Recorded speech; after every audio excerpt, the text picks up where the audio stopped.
I guess we could start. We can get it going.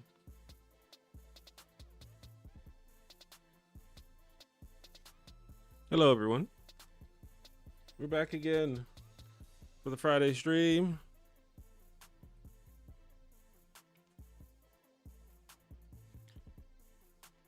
I messed around with the settings on the camera, and it seems like it's actually kind of staying in focus. I don't know. Those that have been watching some of my other streams might have noticed I've had trouble with my camera going out of focus randomly while I'm streaming, even though I'm not like moving around that much. Seems like it's working though, but as soon as I say that, I'm sure it'll start messing up. Can everybody hear me and see me?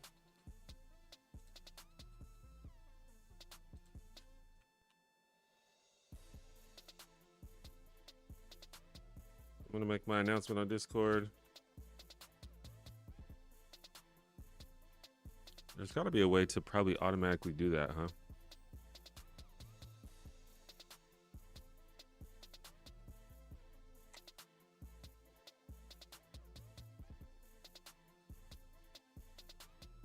Can I have a pie? I don't have a pie. If I had an extra pie, I'd give you a pie.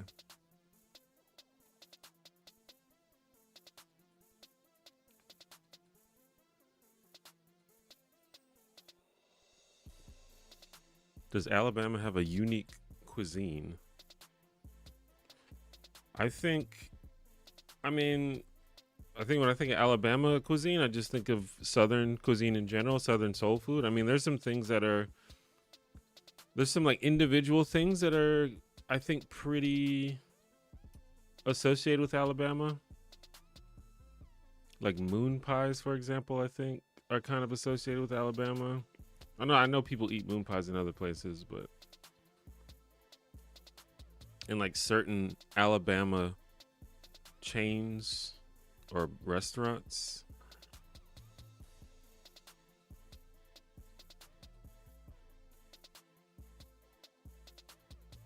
like we have a pretty good fast food chain called Milo's. I think it's only in Alabama.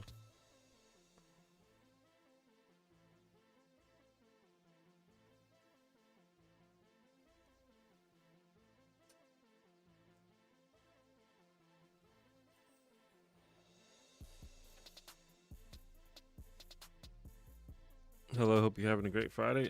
I appreciate that. I hope you're having a great Friday. Did you watch the season finale of Stranger Things? I did not. I've only seen the first season of Stranger Things. Literally, like 5 or 6 of my friends have been begging me to watch Stranger Things, and I'm like, I'll watch it. Don't worry about it. But I haven't gotten around to it.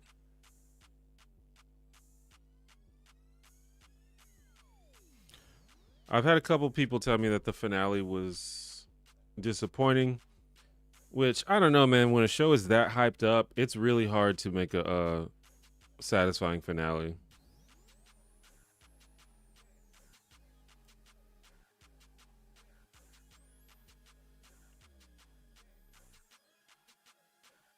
How are the holidays? My holidays were pretty good. I mean, there weren't anything super crazy, but you know, every year I just spend time with family, and I always enjoy it. And I just did that again.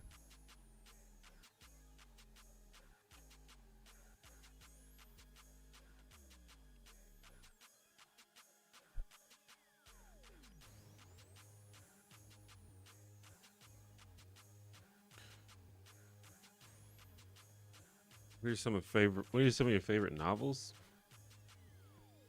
I'm not really the best person to ask about novels because the last couple years I've been reading almost exclusively nonfiction personal development type books because you know I'm trying to become the best version of myself.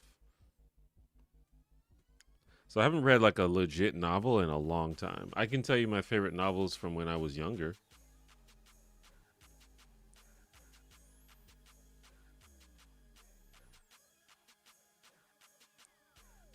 Like A Wrinkle in Time is one of my favorite books of all time. I guess that's a kid's book, but I still love it.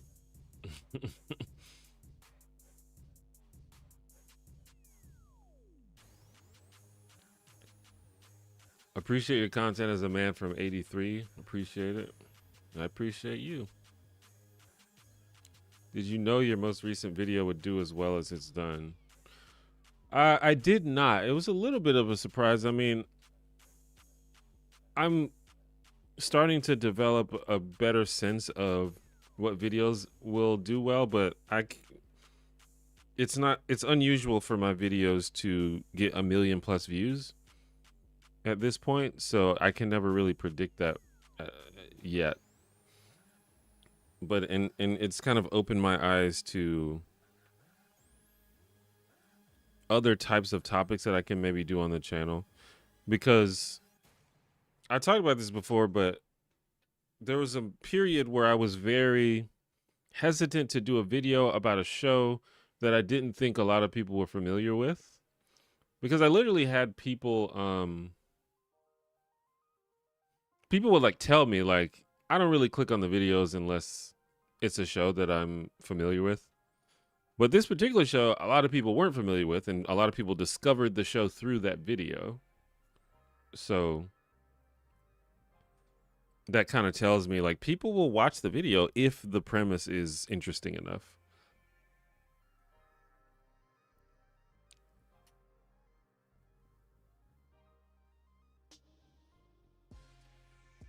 What's the most Alabama thing about Alabama? I think the most Alabama thing about Alabama is that Alabamians elected a football coach as their senator. That's like the most Alabama thing that I can think of.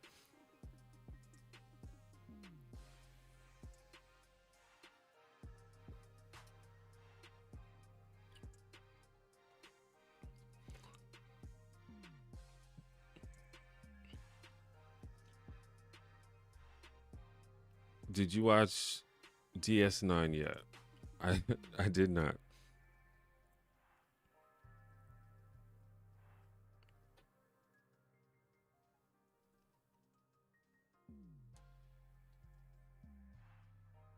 I'm really bad about watching stuff, especially if it's something that I'm not about to do a video about. I do need to like set time aside to watch stuff just for fun, because I don't really watch stuff for fun that much. I mean, it's fun to watch stuff, but usually if I'm watching a show, it's because I'm going to do a video about it. But you know, I like watch YouTube all day. I could cut out some of my YouTube watching time to watch like an actual show.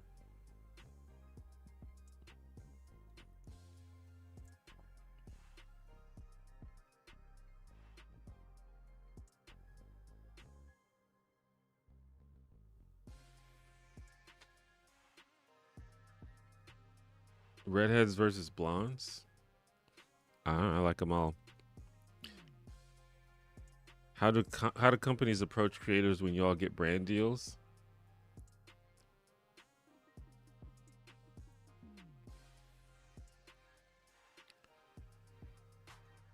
Well, I think once you have a certain number of followers or you get a certain number of views, your email inbox just starts filling up with random people, random companies trying to sponsor you. And I'd say probably like 90% of them are like scams or shitty products or something. So you have to weed through it. But eventually, like I work with Nebula, who helps me like vet sponsors and helps me get sponsors. So I'm lucky in that I actually have an agency that helps me get brand deals. But if you don't have that, you just kind of have to sort through it yourself. You got to sort through your inbox and see which offers are legit and which are people just trying to scam your audience.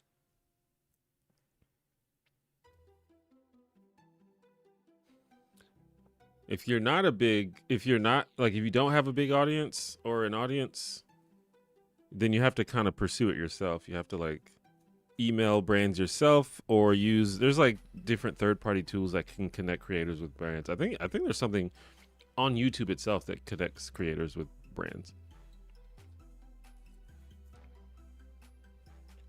Have I watched Superman and Lois or Smallville? Nope. I have heard of both of those shows. I've never seen either.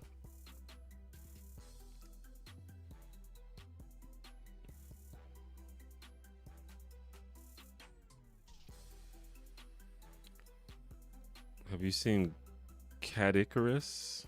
I have not. Never heard of it.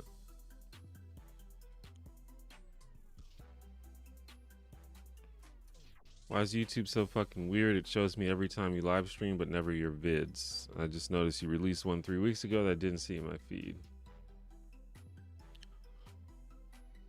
I don't know what to tell you, man. All I can say is if you want my videos to show up more, then I think you have to engage with them. If YouTube's showing you live streams but not videos, that I would imagine that means that's because you interact and engage with the live streams more than you do the videos. And it's kind of brutal, to be honest, because, you know, I have creators that I like, but it's like when they drop a video, I might not be ready to watch that video as soon as they drop it. But it's like, I'll come back and I'll watch this later. But YouTube might be like, well, you didn't click on this video, so we're never going to show you this creator anymore. So you got to engage, you know, like, comment, or just watch the video, you know, when you see it. Save it to your playlist, save it to watch later. I think YouTube is just trying to figure out what you want to watch. And if it thinks that you don't want to watch my videos, it's usually goes back to your engagement. Like, sometimes you got to send YouTube signals. TJ, not seen you live before. Hey. Yeah, I stream. For those that don't know, I stream most Thursdays and Fridays around 6 p.m. Central Time. If you want to check me out.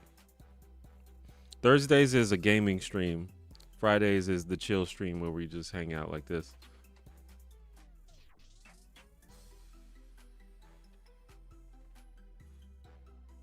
Don't you find it annoying when boomers and Gen X treat us millennials as kids when the youngest of us is 29 and the oldest is 44?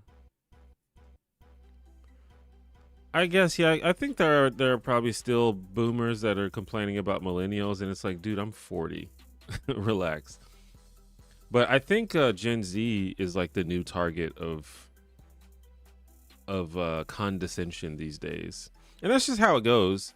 I remember when I was really young, everybody was talking about Gen X, about Generation X, and how they were like all like misfits and deviants. And then once millennials got a little older, we were all, you know, spoiled, and we all had participation trophies and shit. And now it's Gen Z. It just, you know, complaining about the younger generations is a human pastime.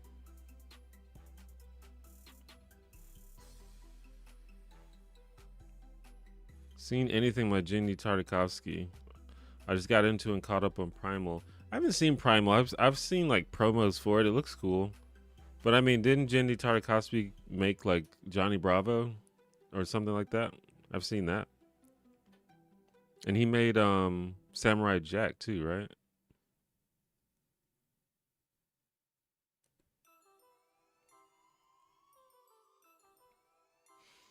You should watch the show Pluribus. Yeah, Pluribus looks really cool. It's on Apple TV, which I don't have, but there's so many shows on Apple TV that I really want to watch, so I'm probably going to end up getting Apple TV.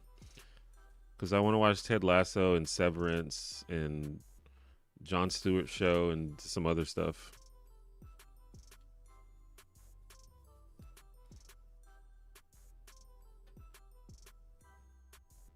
Can I ask a question? Why would you think that everyone else can ask a question, but you can't? What's the best motivation? The best motivation for what?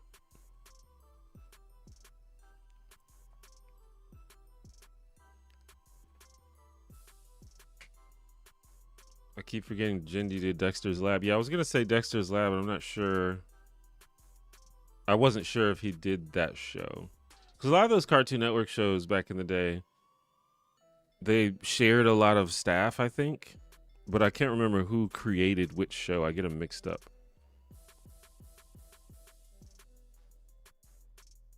Is Roseanne the best sitcom ever? I think Roseanne is one of the best sitcoms ever. I think it's definitely an S tier sitcom. It would be in my top 10 for sure, if not top 5. Why are you so dope? I think that's for you to decide.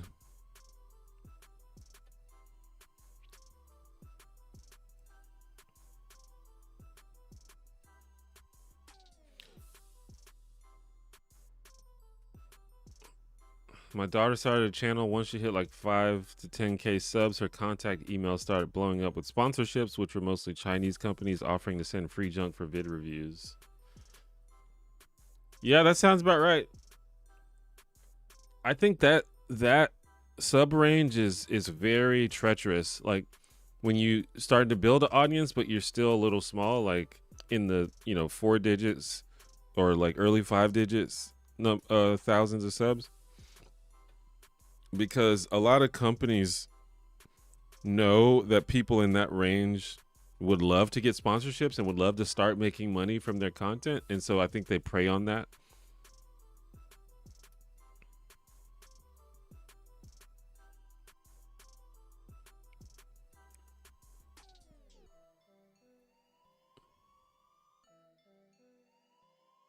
But honestly, like if they send you something free, I would say like as long as you have a contract, and if they send you something free, and they allow you to give an honest review, I mean that's not that bad. I got a free watch early in my YouTube career because this watch company wanted to sponsor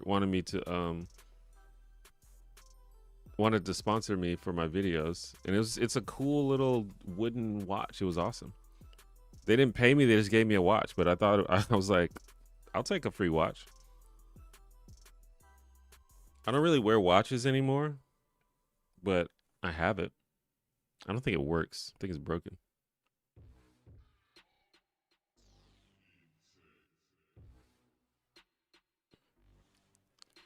Is Better Call Saul better than Breaking Bad? I don't know. I haven't seen either show. That's something I've been asking people because I actually am interested in watching Better Call Saul. It looks cool. But I haven't seen Breaking Bad, and I don't really have too much of a interest in watching Breaking Bad. I mean, I'm sure I would like it if I watched it. But I feel like I should watch Breaking Bad first before I watch Better Call Saul. I like to have as much context as possible so I can truly enjoy something.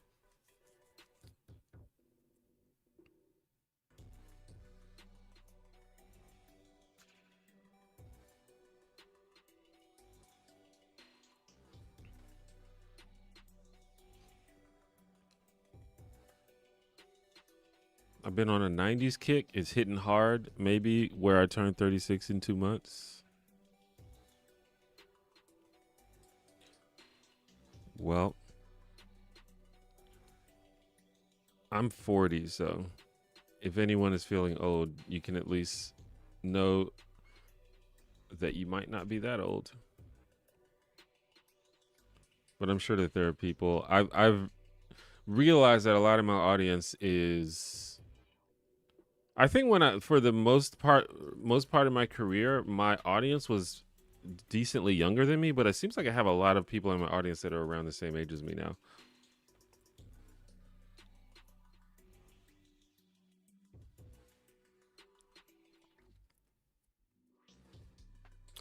Love your channel. FD mentioned you and I immediately came over. I appreciate that. Yeah, I saw that that FD gave me a little shout out. It's pretty cool. FD's the homie.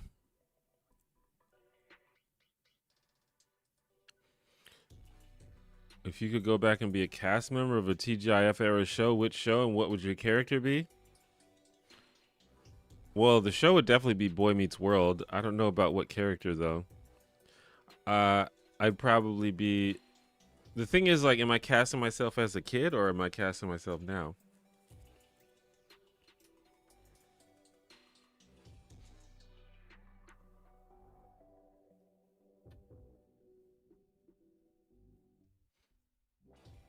I think I could play. I would play one. I'd play a character on the later seasons, and I'd be like one of the college kids that they interact with.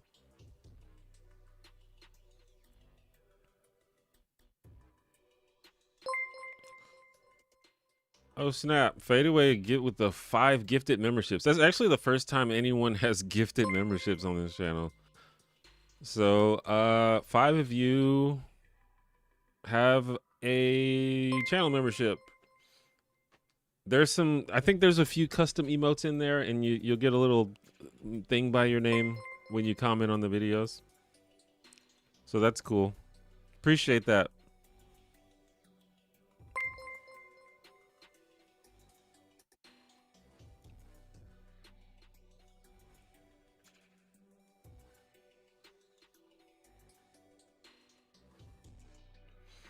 What do I stream?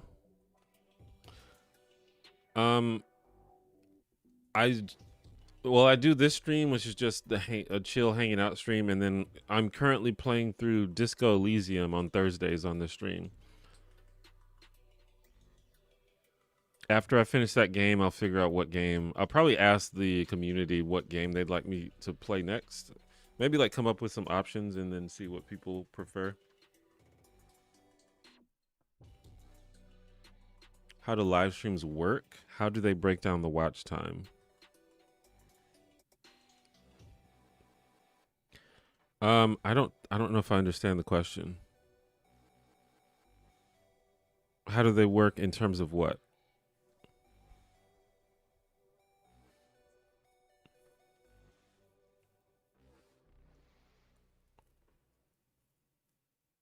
Have you ever said takes one to know one, but after somebody gives you a compliment? I don't think I've said that.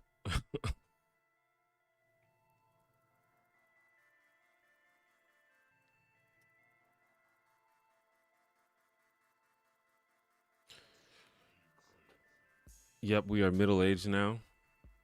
Getting there, getting up there. Do I watch any anime? No. I watched One Punch Man with my brother, and I thought it was decent. But yeah, I don't regularly watch anime. I don't watch anime at all unless someone makes me watch it. The Foundation on Apple TV is really good too. Yeah, there's a lot of stuff that I really want to watch on there. What popular shows do you think are overrated? I don't know. I don't watch a lot of shows, so I don't know. Um, I guess in the history of television, you mean, not like current shows? I've talked about this a lot, but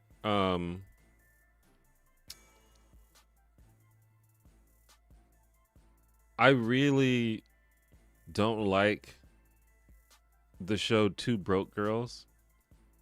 And I assume that show's pretty popular because it got like 7 seasons or something. And man, I just don't like it at all. But in general, I can appreciate. I mean, it's hard for me to just straight up. I don't know. I just don't think about it in terms of like overrated. I just think things are what they are. Like even on like something like Two Broke Girls, I wouldn't use the word overrated. I just say I personally don't like it.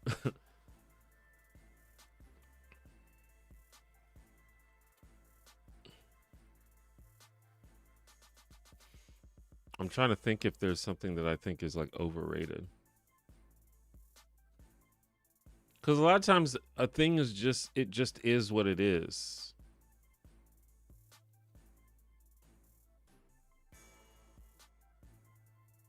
It's weird because I can think of movies that I think are overrated, but I don't know. I feel like TV shows are different for some reason. And usually if you watch a show and it's not good, You just don't. You stop watching it, so you don't really even have enough context to judge whether it's overrated or not. You're just like, this wasn't my cup of tea. But usually, like a movie, you if you start a movie, you usually finish it.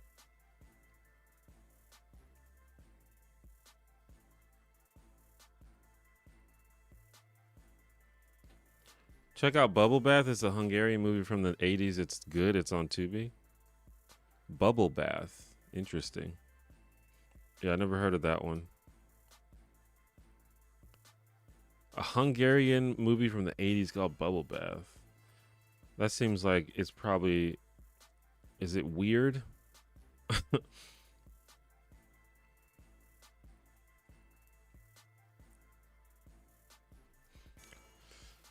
Do que se trata esta live esencialmente. Is that Spanish? It looks like Spanish. What is do though? Is do a word?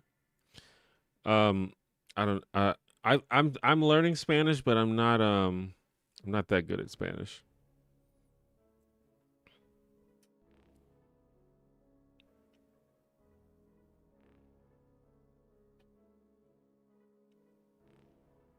What is trata?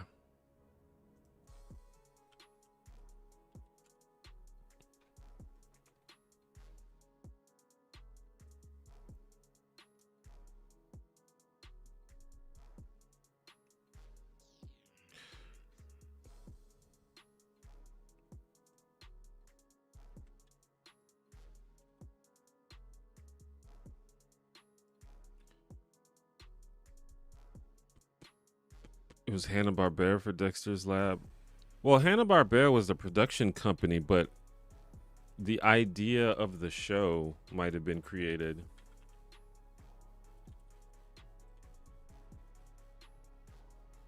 Yeah, it was created by Jendi Tartakovsky. But yeah, Hanna-Barbera, I think, was the producer, but the actual show was created by. Was it Hanna-Barbera? Actually, I don't even think it was Hanna-Barbera. I think that was just associated with Cartoon Network as a company. But I know like Cartoon Network, I think bought Hanna-Barbera or something, so they owned all their stuff. So a lot of the stuff got mixed together. Your opinion on Ice, Minnesota / Renee Good? Um, I feel like it's hard to. I don't understand why everybody doesn't have the same opinion on that. Um, yeah, it's bad to murder people. I feel like that should be a pretty universal opinion.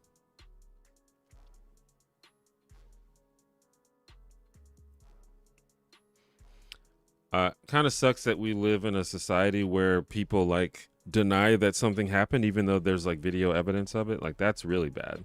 That's Orwellian for sure.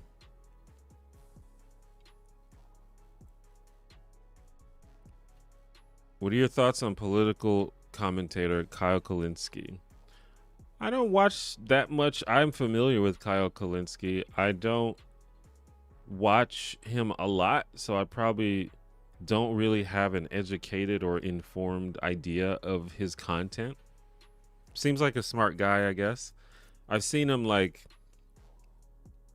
debate people once or twice, and he seems to be a competent debater, which I think is good.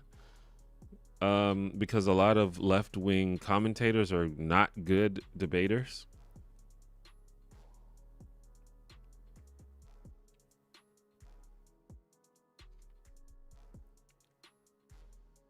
But I don't really know enough about his ideas or whatever. Especially nowadays, I was more familiar with him like many years ago, like 5 to 10 years ago. I have no idea what he's doing these days. I watch Kyle, but I'm not going to talk politics here. This is for chilling out for me, anyways. Yeah, I mean, I think anyone can talk about whatever they want to talk about. If I don't want to talk about it, then I just won't talk about it. But you should feel free to bring up whatever you want, I guess.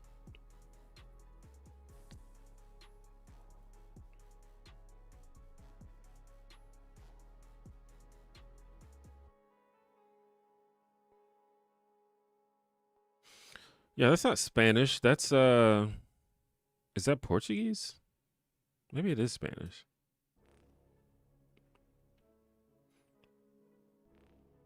Breaking Bad is incredible. I'm sure it is. I don't doubt that Breaking Bad is incredible.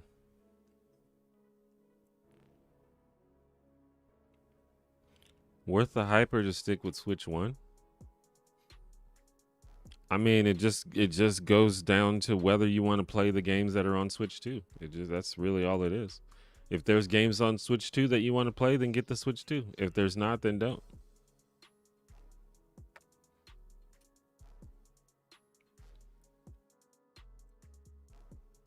I think I'm way behind on the comments. I turned 40 later this month. Awesome. Happy early birthday. Thanks for introducing me to Kevin Can Go F Himself. I never heard of it, and it's really good so far. Yeah, it's pretty good. I enjoyed it.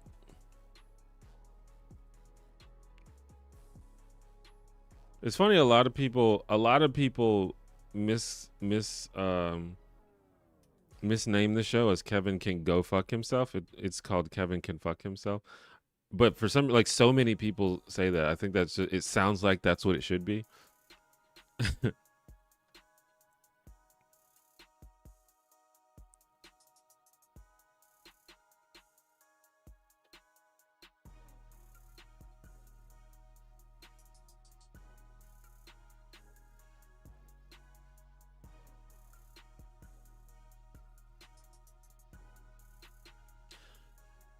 I very much enjoyed your takes on old comedy and sitcoms generally, and I'm wondering if you've seen any non-American stuff. Have you come across Red Dwarf UK comedy? I reckon you might enjoy. I've only seen a hand, like, I can count on one hand the amount of non-American sitcoms, or at least definitely like British sitcoms. I've seen the IT Crowd. That's pretty much it. There's like some old sitcoms they used to show on PBS when I was a kid, like Are You Being Served and Chef. But um, outside of that, I think I've only seen IT Crowd. I've heard of Red Dwarf. I know that it has like a cult audience. I've never seen it though.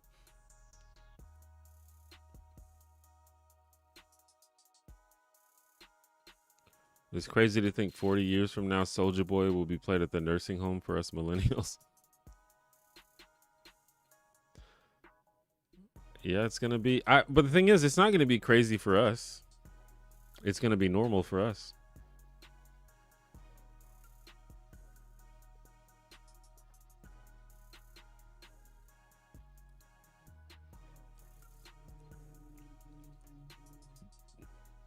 Interested in finally making video essays, but concerned about revealing face for job reasons. Advice. I mean, don't reveal your face then if you don't want to. There's plenty of video essayists that don't reveal their face. That's a pretty standard thing to do.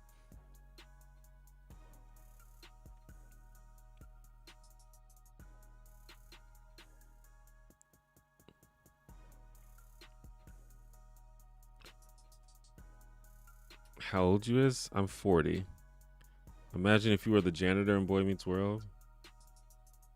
I could do that. There's been several different actors that played the janitor at the school, including Blake Clark, who played Sean's dad. Sean's dad was the janitor in one episode.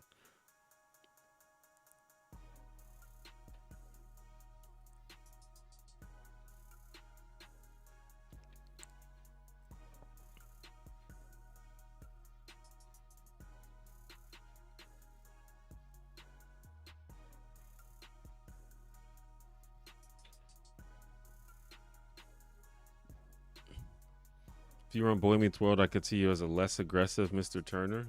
Was Mr. Turner aggressive? What's your favorite genre of game? Like video game? Probably fighting games. But streaming fighting games is not always the best. Especially depending on the audience. I mean, if you have a fighting game audience, then it's cool, but if you don't, you just randomly start playing a fighting game. It's hard to really relate to unless you unless the audience enjoys that game.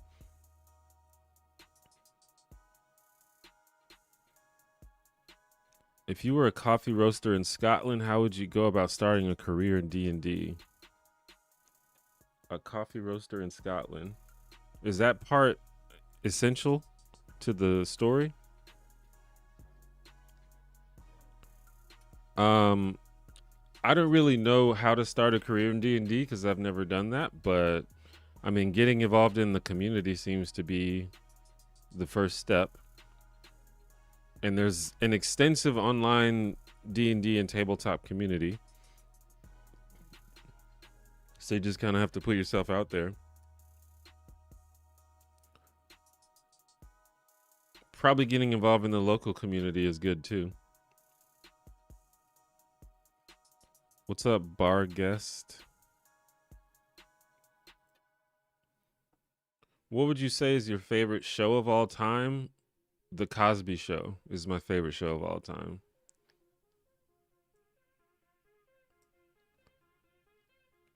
What's your favorite game right now? Excuse me. Is that a sneezy? A sneezy. My favorite game right now? I don't know. I don't play a lot of games.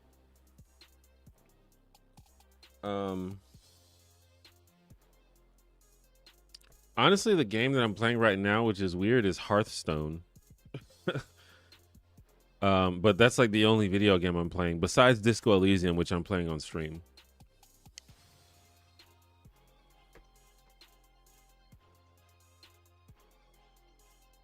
But yeah, I don't play a lot of video games these days. I also play a lot of chess, if that counts. Honestly, the answer is chess, if that counts.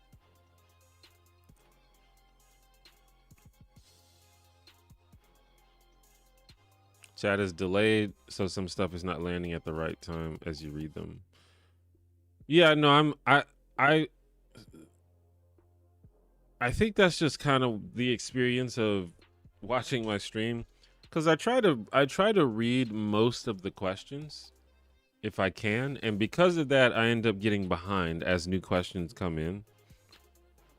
I mean, I ask this all the time. If that's an unpleasant experience, let me know. And then I'll just, but that will require me to skip a lot of questions. If you don't want to wait 10 minutes to hear the answer to your question, then let me know. But that might mean that I have to skip a bunch of questions.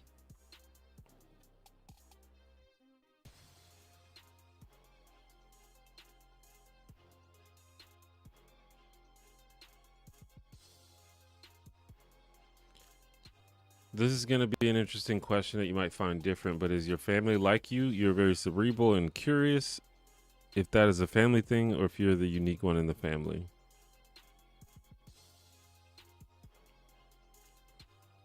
I don't know. I think I don't know. I think I'm a combination of a lot of different people, including friends and family. I think some people in my family have elements of that. I think my brothers are cerebral in that way. I think I don't know. I think I just took a few things. I think like anyone, I'm just a combination of the people that have been close to me, and that includes my family. I don't think anyone in my family is exactly like me, but that's probably true of most people. How much of the world's population have you met? I don't know. Incredibly tiny, infinitesimal amount.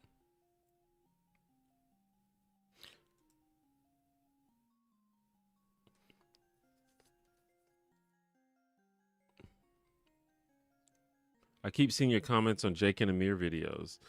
Yeah, I'm a huge fan of Jake and Amir. I think that they are comedy geniuses. Their videos have literally made me die laughing. Like I've literally like been in pain from laughing at their videos. I think that they're hilarious.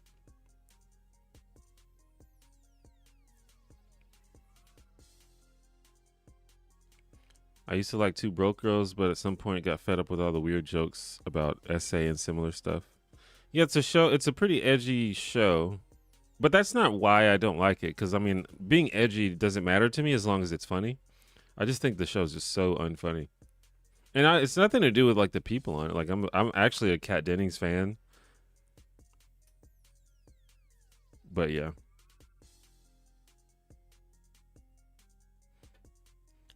See, I'm gonna lurk and listen while I play some FONV. See, I'm old. No idea what FONV means. Yeah, I assume it's Fallout New Vegas. Did you watch much of the Conners after Roseanne was fired? I watched a handful of episodes, and I thought it was good. I actually think the Conners is good. It's pretty like sad. I mean, the original Roseanne was pretty sad, but the Conners kind of took it to a new level. I think it was sadder because they're all old now, or at the time. So it's like, man, these people's lives are genuinely never gonna get better, huh?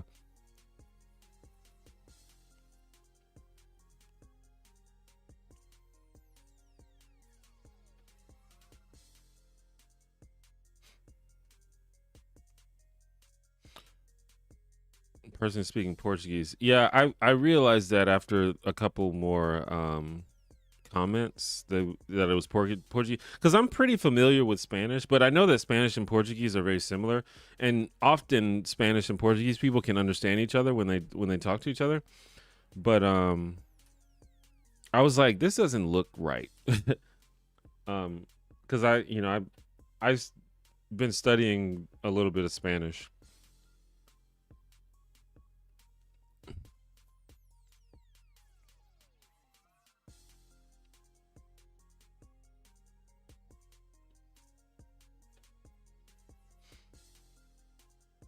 How do you deal with the daily grind, staying on social media and just being permanently online?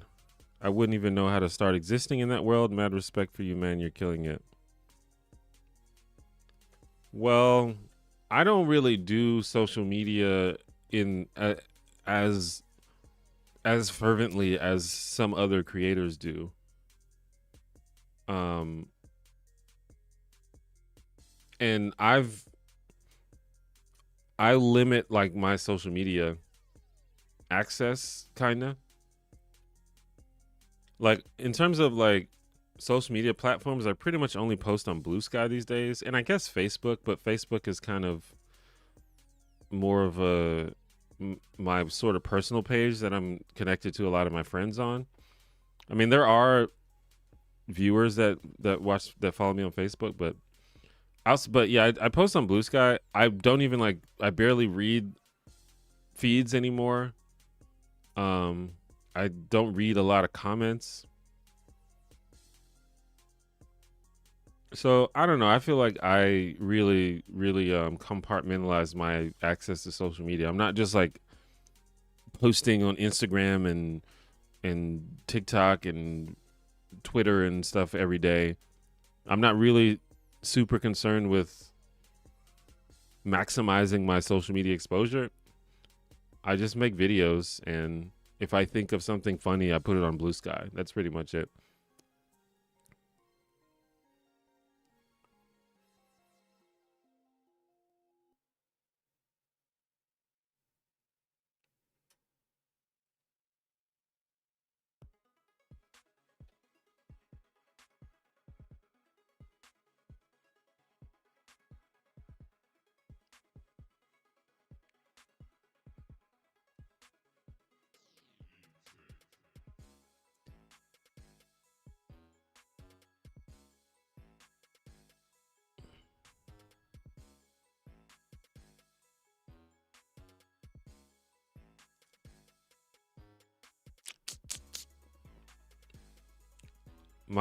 I'm trying to learn Spanish. Like I genuinely want to learn Spanish, and I like my mom is from Panama, so my mom, I grew up hearing Spanish, but I was never directly taught Spanish.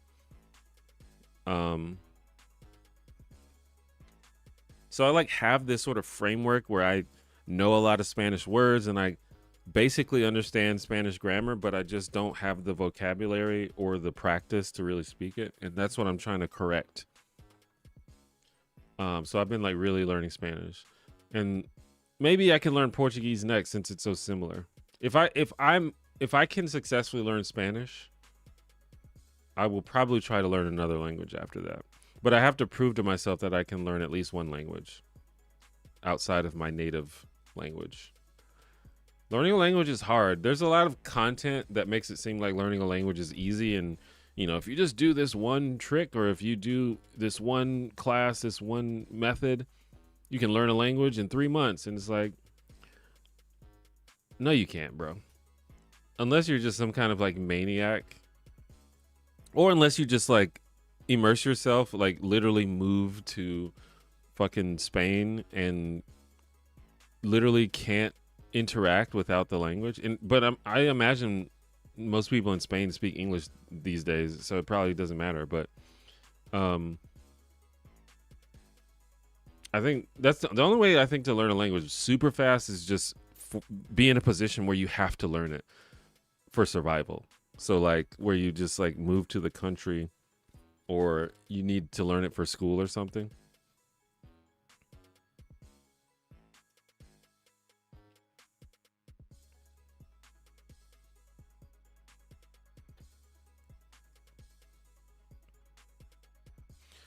How long have you had the locks? I don't know how long I've had the locks, but I can tell you that the last time that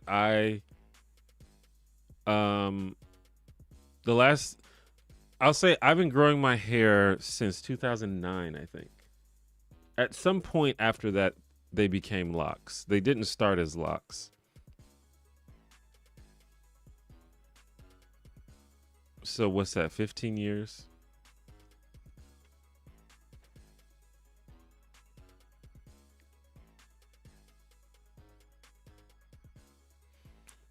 Do you like to read? If so, what kind of books? I personally like anything that gets my heart rate up, horror, mystery, and thrillers. What? My fucking Amazon Echo randomly went off. Anyway.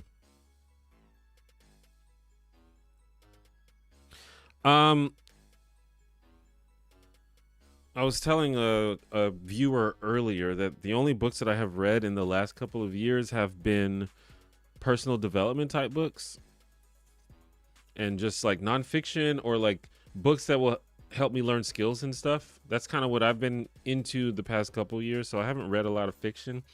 I my a friend of mine just recently recommend, or I asked them to just recommend a book for me to read, and they recommended me a young adult novel called Assistant to the Villain. It's like a young adult fantasy novel, and I've been reading that.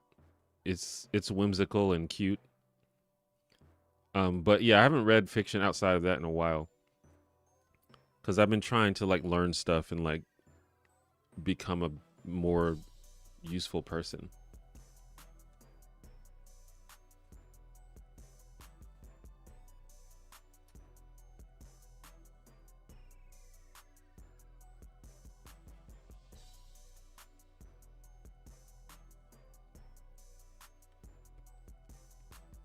There's a huge delay. You're way behind on the comments. Okay. I mean, yeah, as I said before, I understand that that's happening. If you don't want that to happen, tell me. Just know that it will result in how about this? I'll make a poll.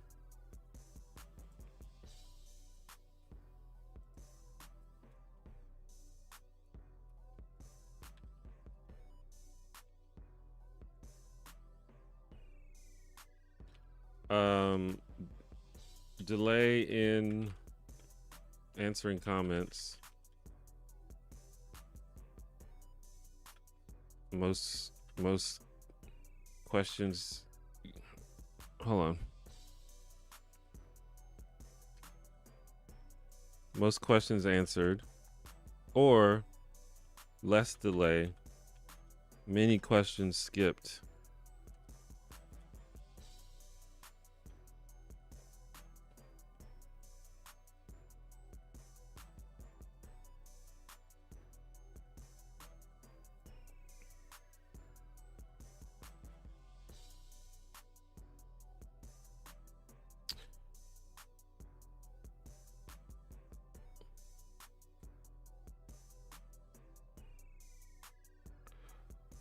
Okay.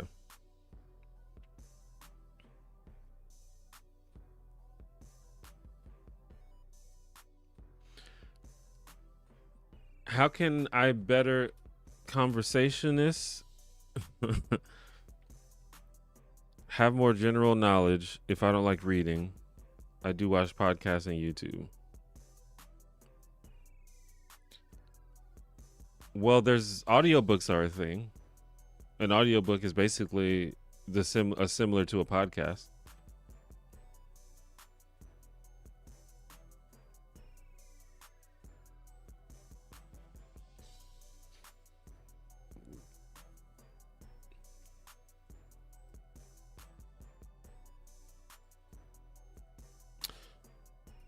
Are you on Grinder? No. I'll take this opportunity to recommend the UK show Ghosts. Yeah, I've heard of Ghosts. They made a US version, right? Oh yeah, there's a US version, but I think the original UK one is 10 out of 10.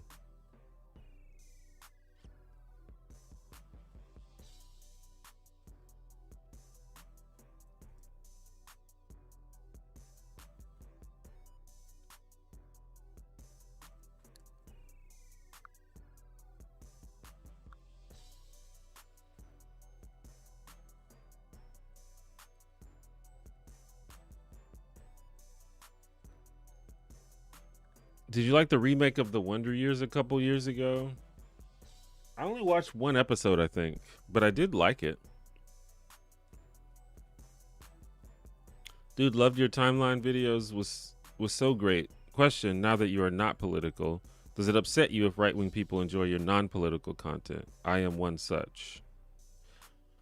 Um, well, I wouldn't say that I am not political, but I just don't make political content. I think that I probably am still a political person. I'm not upset if right wing people watch my videos. Not at all. Especially if you watch that video. Well, I don't know if you're a right wing Trump person, but a lot of people. There's a lot of snarky comments on that video because I kind of take a jab at Trump in that video. But yeah, I don't. I mean, my videos are for everyone. I think I mean, I don't. I honestly don't really care about. Well, I don't know. I think what I was about to say is not true. I was gonna say I don't care about your politics, which is not necessarily true. But honestly, like as long as you're not being an asshole, I'm you're welcome in the community. And I think that there's a lot of assholes on both the left and the right. Beyond that, you know, we can discuss political differences and stuff. But in terms of my content, like I don't. You can. My content's for everybody.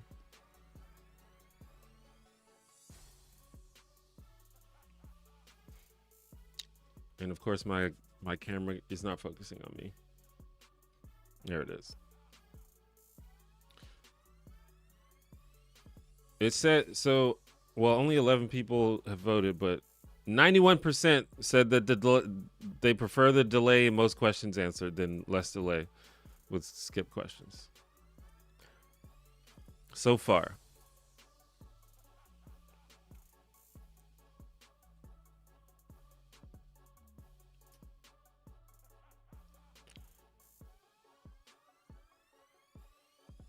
I'm also super into fighters. What's your top games?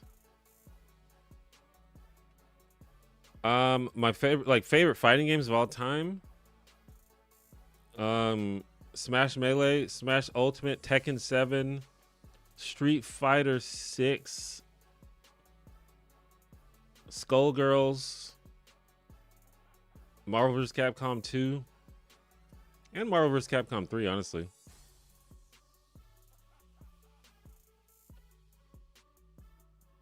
Um, Tekken 3 was also awesome back in the day. But yeah, yeah, I'm a big fan of fighting games, and I love modern fighting games. I feel like most fighting games that come out nowadays are pretty good.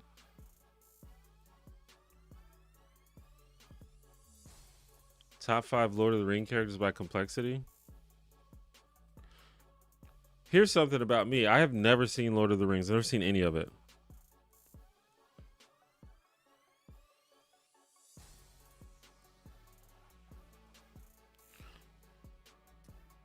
Were you a little too old for Nickelodeon cartoons like Hey Arnold?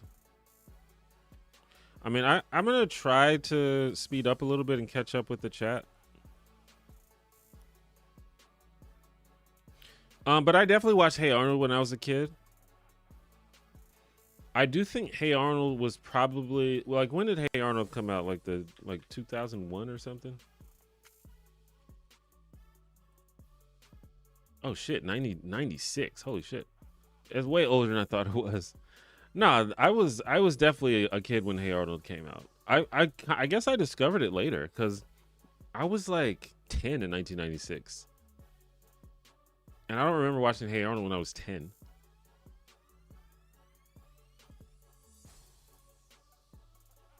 But no, I definitely wasn't too old for Hey Arnold. I was the right age. Did I have a good day today? Yep. I mean, my day's been pretty uneventful so far, actually. Kind of a lazy Friday for me. Probably should have been more productive, but you know, sometimes you have a lazy day. Have you ever experimented with psychedelics? Not really. I did mushrooms one time. When I was, you know, on a lake trip with friends, but I was also smoking weed and drinking alcohol, so I couldn't really differentiate the effects of the mushrooms and the other substances I was taking. And I've never done like acid or anything like that, or like any other psychedelics outside of, you know, technically marijuana can be a psychedelic, but I don't think that's what you mean. How old are you? Love the vids. By the way, this is the last vid. This last vid was the most interesting one, to say the least. I'm 40, and I appreciate the nice comment. I've been pretty mad today, probably because of the news. How do you deal with that? I also loved Jake and Amir for a long time. Dad's spindly little legs. Yeah, Jake and Amir's the shit.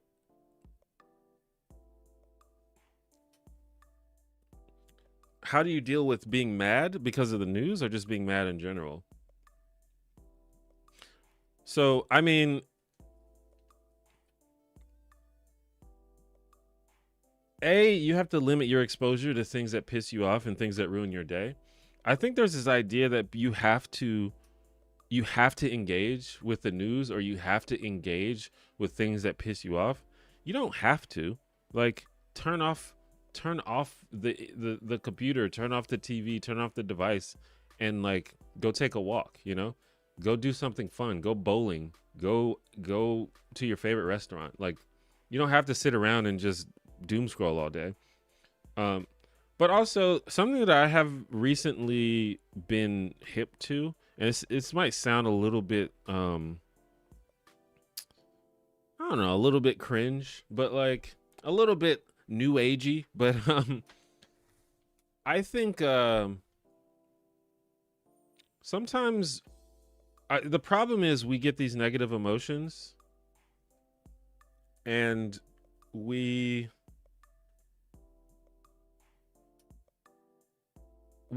don't like the negative emotion, and so we try to avoid the negative emotion, but then we feel that makes us feel even worse because it doesn't work.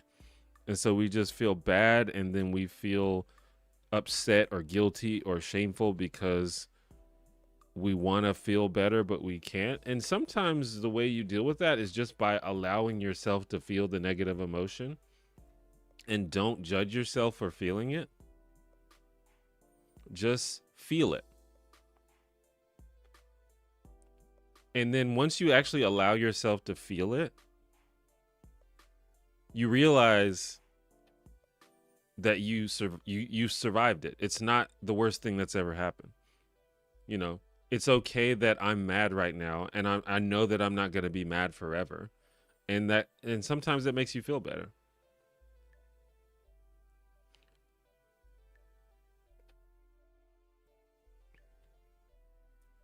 And it makes you deal with it better next time because you know that it's temporary. It's like, oh, I've felt this before, and last time I allowed myself to feel this, it wasn't the worst thing in the world. It was unpleasant, but I survived it. So that's another way to look at it.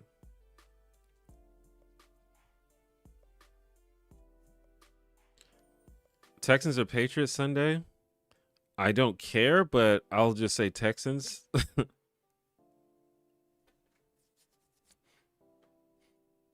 I think that Tom Brady gave the Patriots enough wins and Super Bowls for a lifetime. They don't need anything else.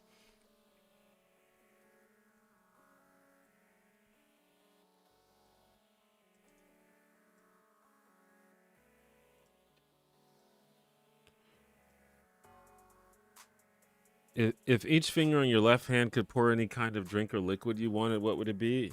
I've heard this one before. I don't know if I've ever thought about it though. I mean, water's got to be one of them. Water, water's essential for life. But I mean, I kind of already have unlimited water in my faucet, I guess. But I don't know. You never know when you're gonna need some water. I think water is a good choice. Probably gasoline would be another really good one. Just free gasoline. That'd be sick. I'd save so much money.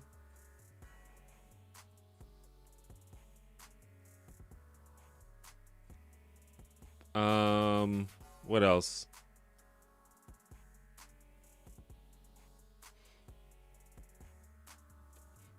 I'm just trying to think of things that would be useful. Because you could just have a bunch of like drinks that you want to drink, but not all liquids are stuff that you want to drink.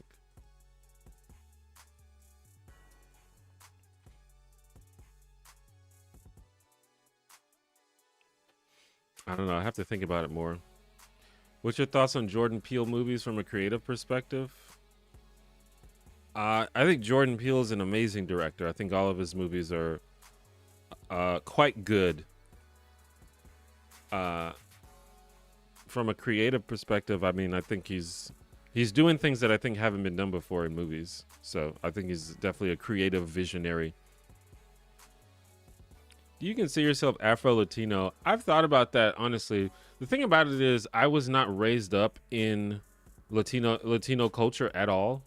Like my parents raised me to be just a pure blooded Black American. They didn't really infuse a lot of the Panamanian culture into my life, so I don't have a strong identity with it. But I've been trying to think about it more, and I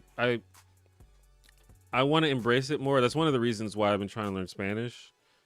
Because honestly, just to honor my mom. Like my mom passed a couple years ago, and so I feel like it's a way for me to honor my mom is to sort of like embrace that culture a little bit more because I really didn't do it growing up.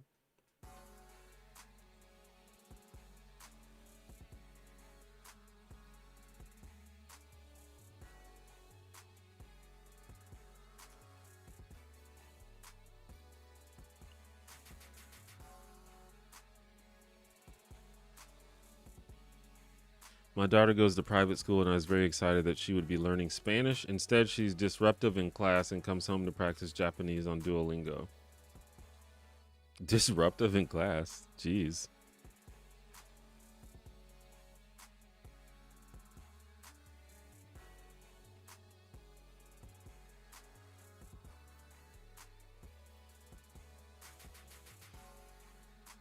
Do you make a living as a full time creator? What are your income streams these days? I do make a living as a full time content creator. Income streams? I mean, there's like AdSense, there's Patreon, brand deals. Those are the main ones.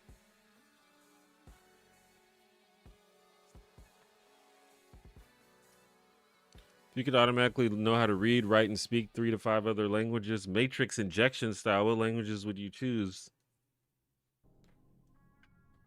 I don't know. Probably. I mean, I'll probably just choose ones that are useful for me. Spanish for sure. Probably Japanese would be a good one because I feel like I interact with a lot of Japanese things. Korean is like really big these days. I think Korean probably be a good one.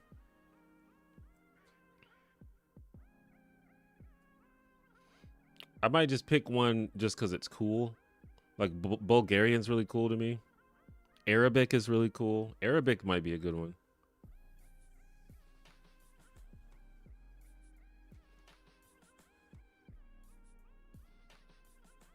Are you really FD's evil twin? Well, according to his audience, FD is the evil one and I'm the good one. So the last time I played Fighters was DOA on Dreamcast. I remember DOA. DOA was fun.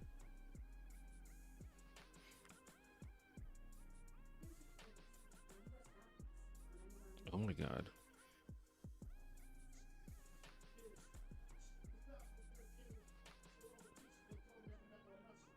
Hold on a second. My Amazon keeps thinking that I'm talking to it. I need to tell it to shut up.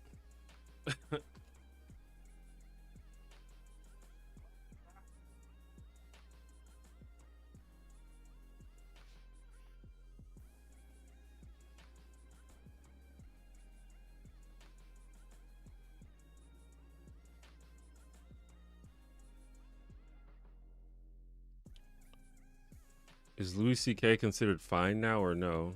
I don't know. I mean, I think that depends on each individual person. You look like you lost some weight. Possibly. I haven't weighed myself in a while, but um I've been working out and my diet is here and there, but I think I've been doing pretty good with my diet lately, so it's possible.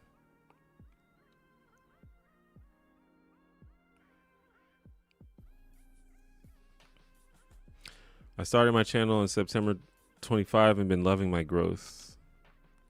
Cool. Congrats.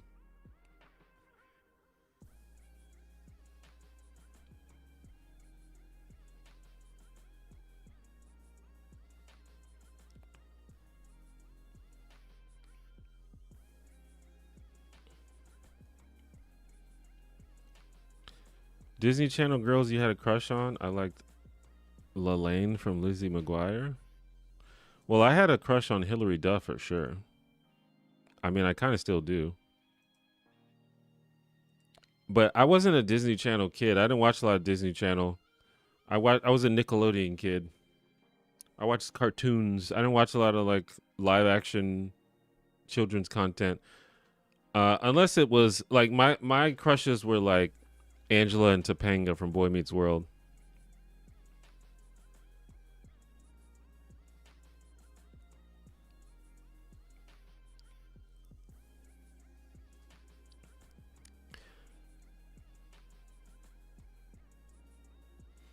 What's your thoughts on the Sin Holly can men get prego thing? Um, you might have to elaborate. I don't know if I'm familiar with that thing.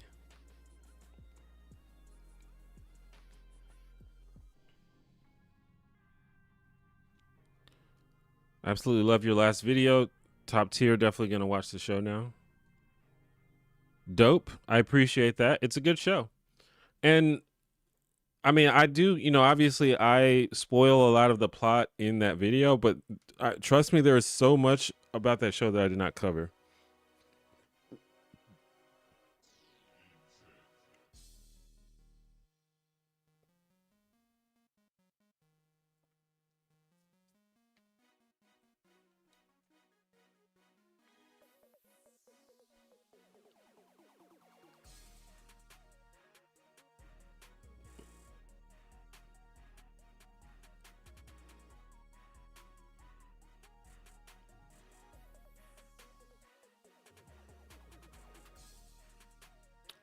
I appreciate all the condolences.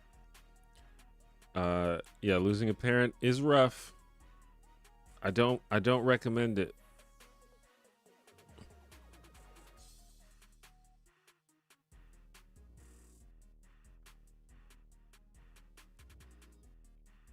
Is there a musical artist you love that you feel ran out of steam too quickly?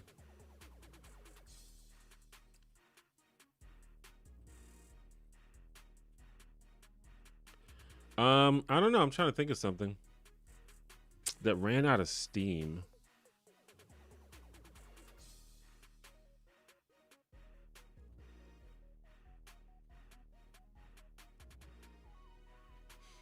I can't really think of anything. And a lot of times we might think that someone ran out of steam, but they're still like killing it in the indie scene, or just, you know, whatever they're doing, they're just not making #1 hits. Like, I'm actually a big fan of Willow Smith. I love her music. And she's not like the most relevant artist, but she still makes music and it's still good. So I don't know if that counts as running out of steam, because she was quite big for a while when she had the whip my hair thing when she was a child.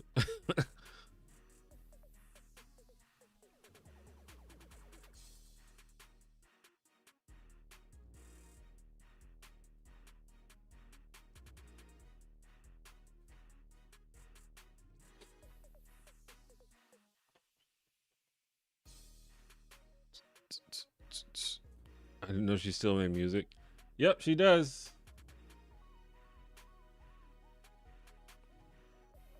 It's weird and I love it. That's the type of music that I like. I like weird shit that's like, well, I always say that the music I like is stuff that's weird but accessible.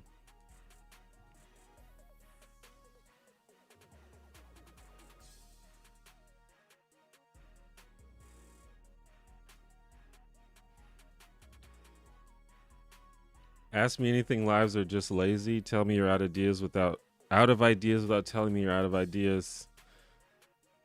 Your input has been noted. Sorry if you've explained this before. I'm still going over your backlog. Were you the only janitor somewhere? No, I've never been a janitor before. It is mainly just a silly thing that I came up with that ended up being a integral part of my professional brand.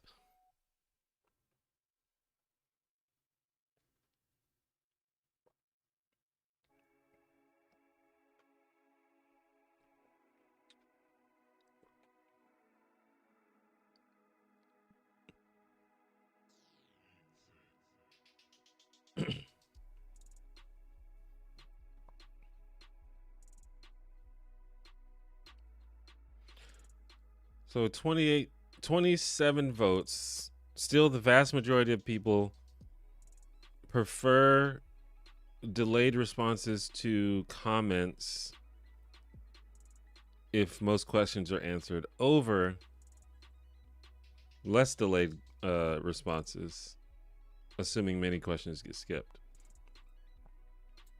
So there you go. But I've caught up. I've seems like I've caught up for now. But I'm sure I'll get behind again, because that's just how it goes. Um, I'm in a position where there's usually not that many people in the stream, so I can read most of the comments. Potentially there will be a day where the chat is moving so fast that it would be ridiculous for me to try to read every single comment. But since I'm in a position where I can try to read, 80 to 90% of the comments, I figured that I should try to do that. But, if it results in a poor experience for the viewer, then I don't want to do it. Or at least a poor experience for most viewers.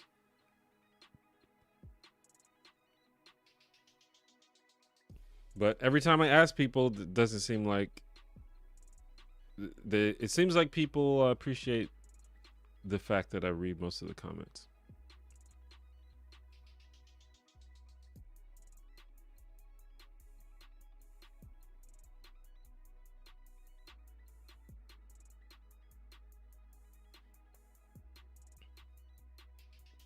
I clean as a side business. I clean a closed elementary school that is still used for church services. I'm the queen janitor of the creepy ass school. Yeah, there's something creepy about a closed school. I don't have anything against cleaning. In fact, I feel like cleaning is a pretty chill job as long as you're okay with occasional grossness, which if you do the job for a certain amount of time, you probably have to become okay with it. It seems like it would be pretty like I growing up, I've always hated chores and stuff, but as I've become an adult, I've become more I wouldn't say that I like doing chores, but sometimes I look forward to just like putting on my headphones and listening to a podcast while I just clean my apartment. It's like pleasant. I think I do like it actually. um so I can imagine like if that was your job to just clean up. That seemed like it'd be pretty chill. Probably not the best paying job, but you know, sometimes you have to take a job.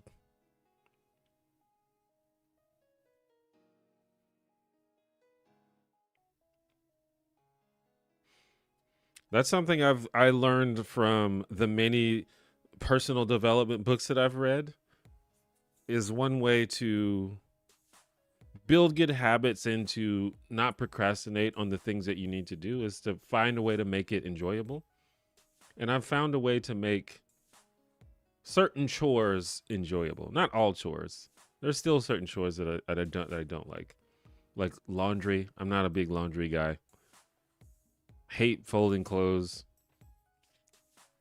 but you know, wiping down a wiping down a countertop and sweeping and mopping, I'm into that.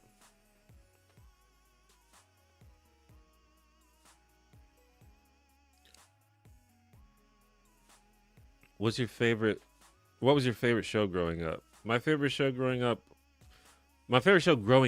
Actually, I was just gonna tell you my favorite show, but I think my current favorite show is probably different from my favorite show growing up. I had a lot of favorite shows growing up. I think Friends was one of my favorite shows growing up. Boy Meets World for sure. Rocco's Modern Life. I don't know if I could pick one favorite growing up. My favorite show now is The Cosby Show, and I definitely loved The Cosby Show back then. But I don't think I would identify The Cosby Show as my favorite show as I was growing up.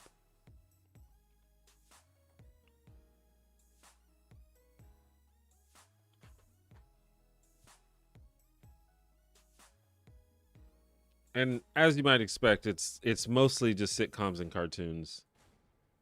I can't even really think of like a non-sitcom that I grew up watching, or non-sitcom or non-cartoon that I grew up watching.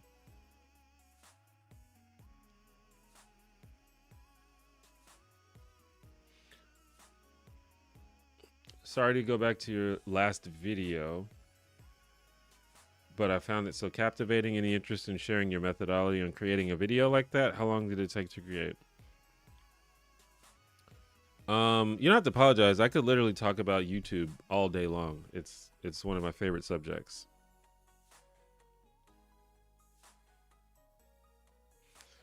Um,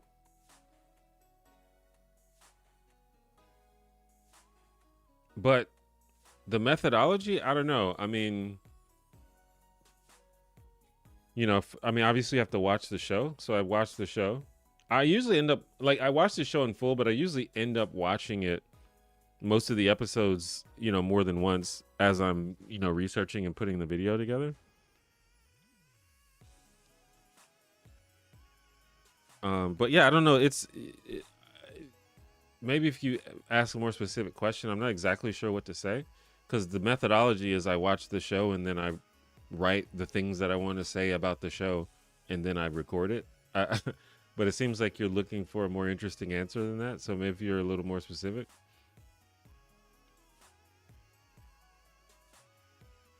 How long did it take to create?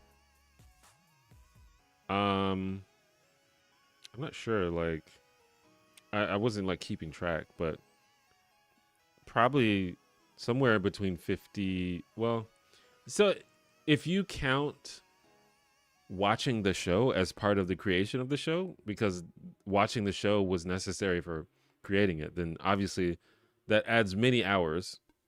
That's, about 20 hours just watching the show. And then writing the script is maybe another 10 hours of work, possibly.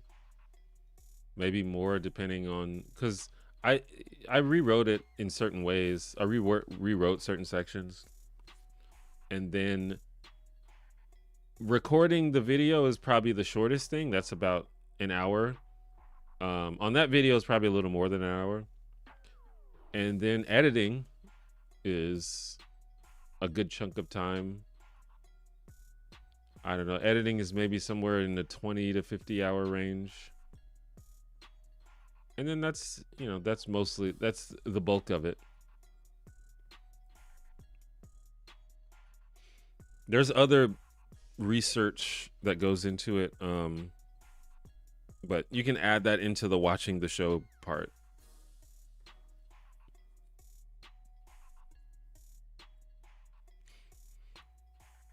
I get to be myself and listen to scary stories on YouTube. It's a good time for me. Yeah, it sounds chill. Living Single was the better version of Friends. I mean, you're honestly probably right, but I definitely watched Friends more than Living Single when I was a kid. I watched Living Single though. Living Single is an amazing show. I think now I can acknowledge that Living Single is better than Friends. In fact, I think Living Single is like one of the best shows ever made. Great show. But just when I was a kid, I don't know. Friends was just so oversaturated when I was a kid. You could not escape Friends, and I genuinely did love Friends back in the day. But I watched Living Single too. I'm trying to remember. There was like a block on TV. It was on Fox, I think, and it was like Martin came on first, and then Living Single, and then I can't remember what came on after that. There was like a block of like black sitcoms that were like great. Martin also really, really good show. One of the funniest shows ever made, I think. Martin.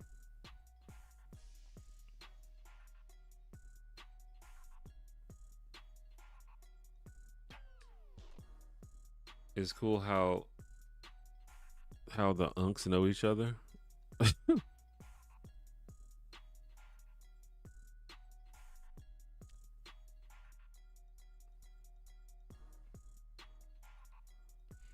Are you talking about FD Signifier?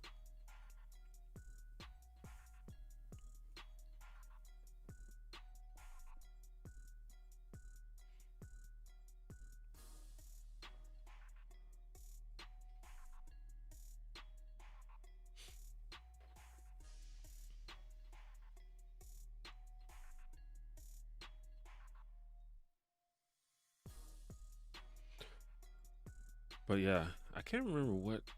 Maybe I could look it up. I want to do a video about Living Single actually, but I'm always hesitant. Well, not always hesitant, but I just don't know if my audience grew up watching that show like I did. A lot of white folks in this audience. I don't know if they watched Living Single.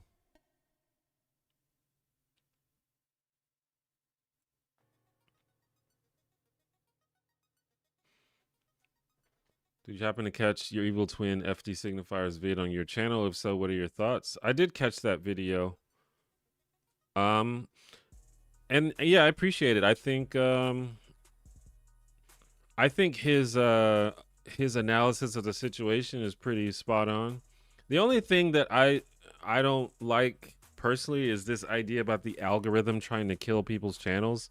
I just don't think it works like that. I don't well, I mean, I know that people aren't saying that the algorithm is like some evil entity that wants to kill people's channels, but I really think YouTube is just about figuring out what your audience wants to watch and then making that. And if you do that, then the algorithm will you know,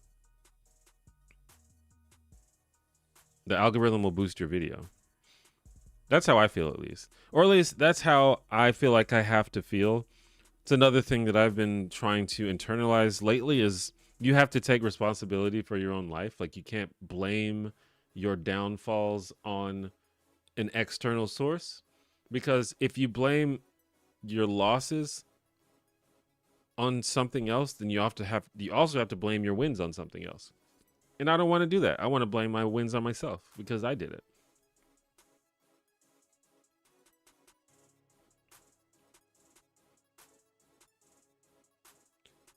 But outside of that, I think the video is very spot on, and it's also obviously very nice, very kind, and FD.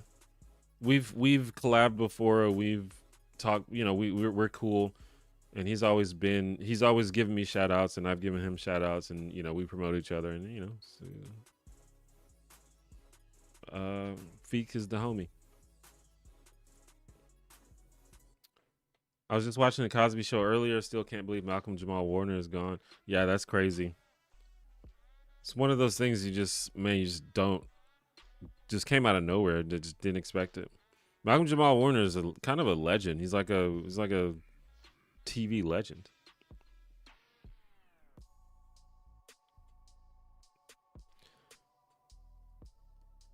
I don't know why people call you an FD twins. Y'all look literally nothing alike. I mean, I agree with you, but that's how it goes.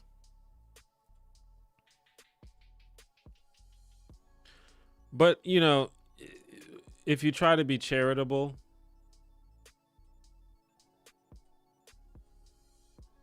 if you are not like super, if you only see someone a handful of times, you're not expected to like memorize what they look like. You just memorize certain features, like, oh, they have dreads, they're black, they make YouTube videos.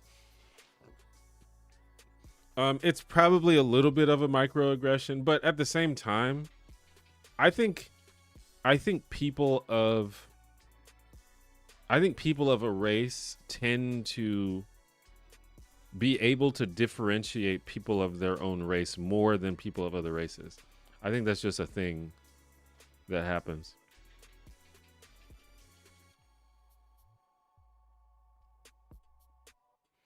It's not just white people. Like black people get white people confused together too all the time. But yeah, I don't think we look alike either. I've gotten certain things that I can see. Like people used to say that I look like Wyclef. I was like, I can kind of see that. But sometimes I get stuff that just makes no sense. Like I don't think I look like FD at all. We don't look alike. We don't act alike. We don't talk about the same stuff.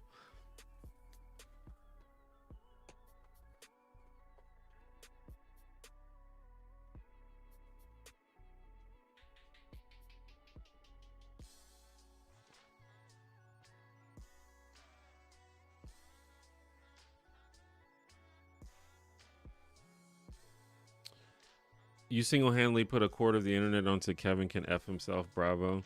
Yeah, it does seem like my video has like I was looking at as part of the research for the video, I was browsing the Kevin Can F Himself subreddit, which was, a little, it was like not that active, but now it's pretty active. I think my video has single-handedly revived the KCFH subreddit.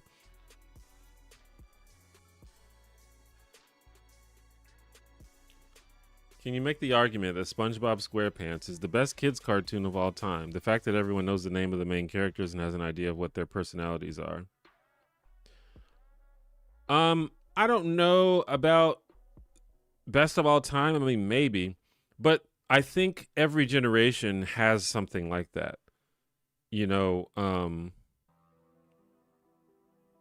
But for a character like SpongeBob to just join the canon of cartoon characters so thoroughly and be like so thoroughly like ingrained in culture is definitely a big deal, and it only happens once or twice a generation. But there's SpongeBob is definitely not the only character that fits in that category. There's like Mickey Mouse, there's Bugs Bunny, you know, there's arguably Shrek. I don't know if that counts as a kid's cartoon character, but you know, it's an animated character.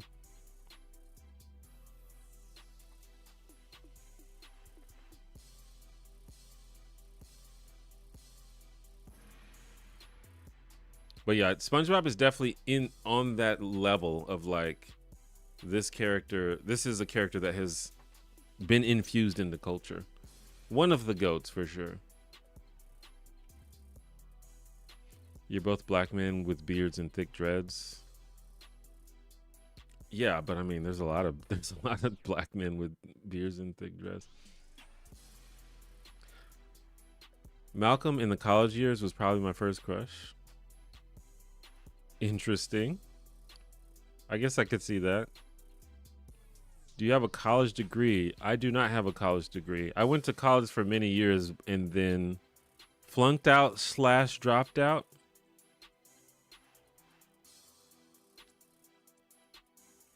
That's true. I'm black and I'm on, and I honestly get confused about white celebs thinking they look the same. Yeah, I think that's a common thing. I get celebrities mixed up a lot. A lot of times it's not even that they look alike. It's just for some reason. Like I used to get Meryl Streep and Glenn Close mixed up all the time. I'm not even sure if they look that much alike. I don't yeah, they don't even really look alike, but for some reason I got those two women mixed up all the time.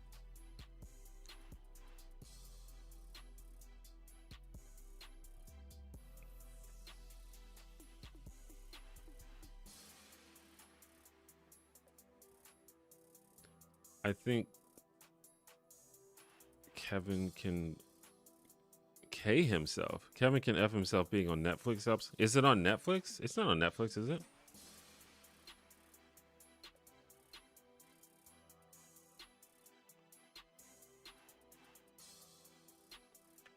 It's on Amazon though. Is that what you meant? It's on Amazon?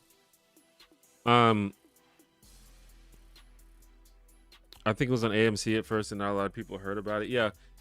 It so they released it was on AMC and they used it to promote AMC Plus. Like it was like their sort of flagship show on AMC Plus. But I don't know. I honestly think that this show is hard to market. Like it's a good show, but how do you tell people what it is? Like it's a show you have to really just discover and watch on your own to really understand what's going on. And also the title is like provocative and I think that's on purpose, but how do you market a show with a swear in the title? It's hard to do that. Because there's just certain places that you literally can't advertise it because of like family guidelines and stuff.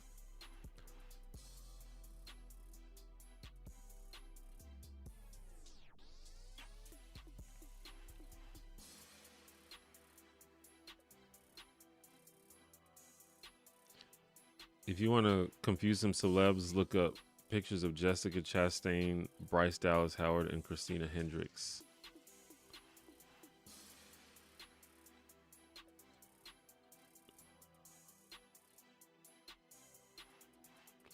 Um, yeah, I can't even like picture what those people look like. Well, I know Jessica Chastain.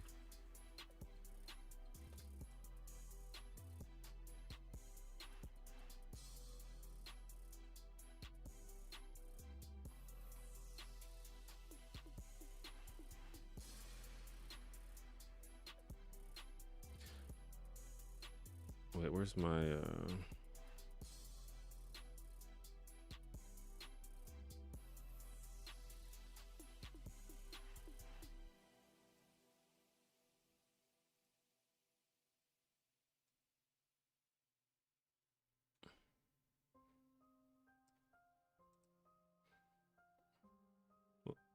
I don't know who any of these people are. Well, I think one of them is I recognize Jessica Chastain.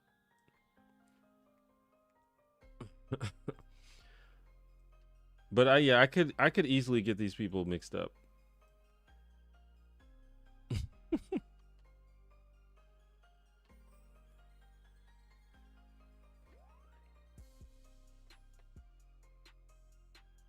Can y'all tell these people apart? Especially like the top row. The top row of people is like I could easily get these people mixed up.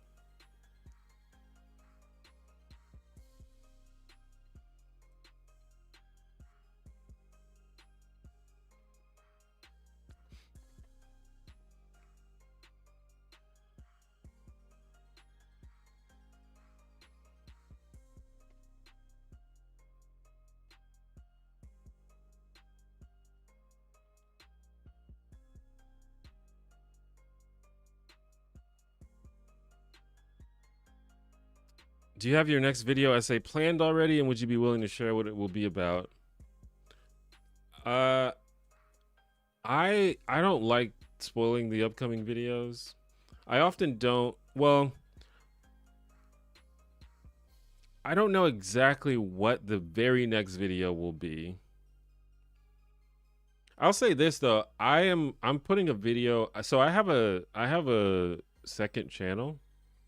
Well, I actually have a bunch of channels, but I have another video essay channel that I'm trying to build up now, and I'm just going to be putting stuff on that. Basically videos that I think don't fit the scope of my main channel, or that are maybe a little more niche than what I would normally put on my main channel. I'm going to put on my second channel, and I'm coming out with a second channel video pretty soon. But I don't want to spoil what it's about. But it's about a TV show, I can tell you that. As for my next main channel video, I'm not totally exactly sure what the very next video is going to be. I have a couple of ideas though.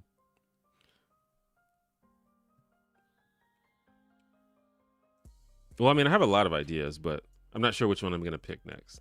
I've got like 4 or 5 like half-written scripts that I need to like finish, so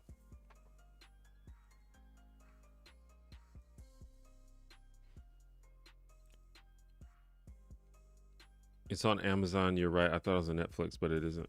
Yeah, I was going to say, I mean, if it was, I mean, I could have been wrong, but you know, and things get moved around. Like sometimes there's been times where I'll watch a show for a video, and then by the time I finish the video, the show is no longer on that platform. And it's like, well, damn. Do you like reggae? I mean, I'm cool with reggae. I don't listen to reggae frequently, but I have no problems with reggae. There are reggae songs that I like. Have you seen the show How I Met Your Mother? If so, what are your thoughts? I've seen some of it. I haven't seen the majority of it. That's a show that's on my list that I plan to watch in full at some point.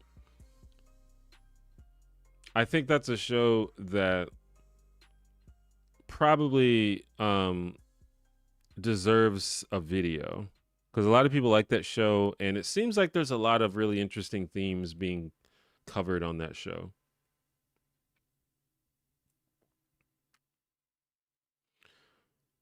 Best overall show: Different World, In Living Color, Martin, Living Single. You're asking me which of those is the best? I mean, Living Single for sure.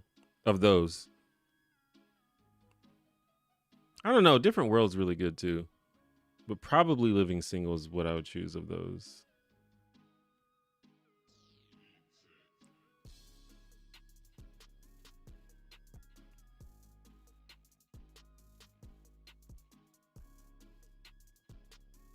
Will I offend the Irish if I say all redheads look the same? I'm not Irish, so I can't tell you.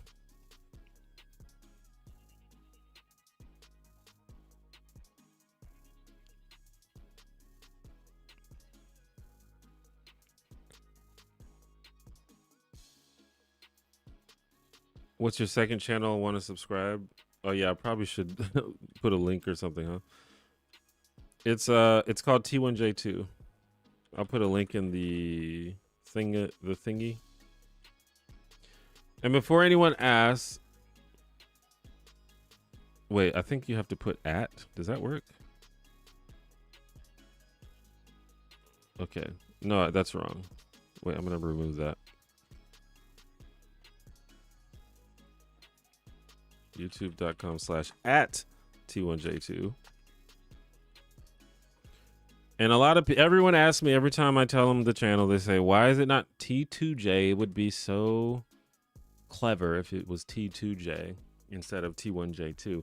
The problem is, if for some reason a video on that channel blows up and a lot of people find that channel independent of my main channel, people are going to think my name is T2J. And I don't want to have two different names. I don't want to be called two different things.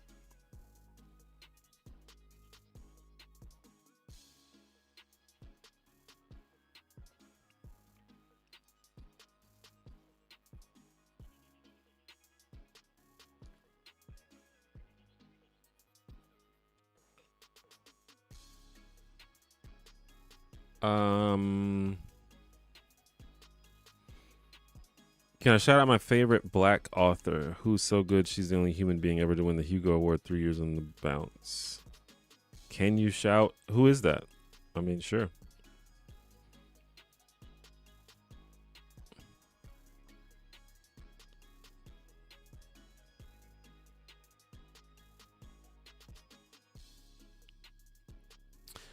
Living Single best show for me. It was a different world. Wanted to be as smart as Dwayne Wayne, as funny as Ron. Also, Cree Summer as Freddie was my crush for a long time. Yeah, I think as a alternative. Well, I don't like the word alternative, but as a weird black kid growing up, I loved Freddie. I was like, growing up, I was like, where are the weird black girls like that? I want to hang out with girls like that.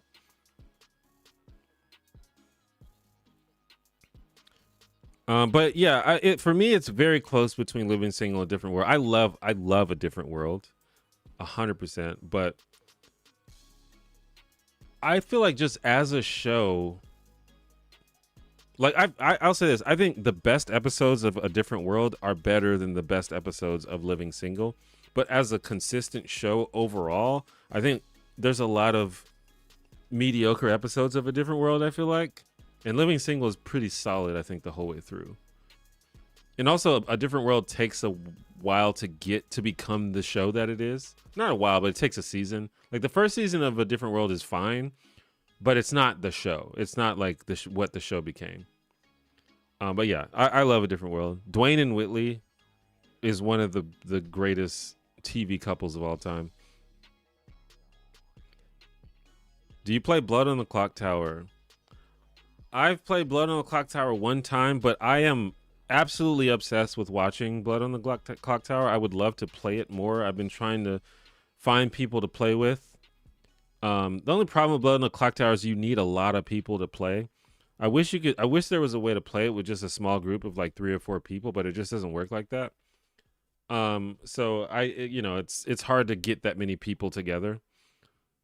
I know you can play online and stuff. I've actually joined a couple of Blood on the Clock Tower Discords, but I haven't gotten around to like trying to participate. But yeah, I love Blood on the Clock Tower. I watch it obsessively. It's like actually like one of my favorite things. It's one of my current obsessions for sure.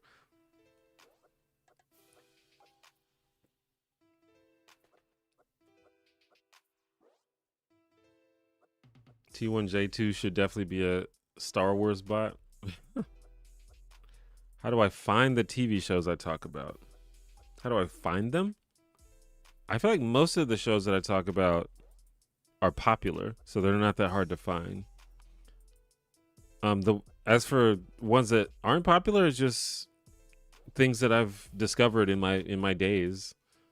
I hear people talk about them, or I just discover them on my own, or they get recommended to me. But most of the time, it shows that people know about, so it's not that hard to find.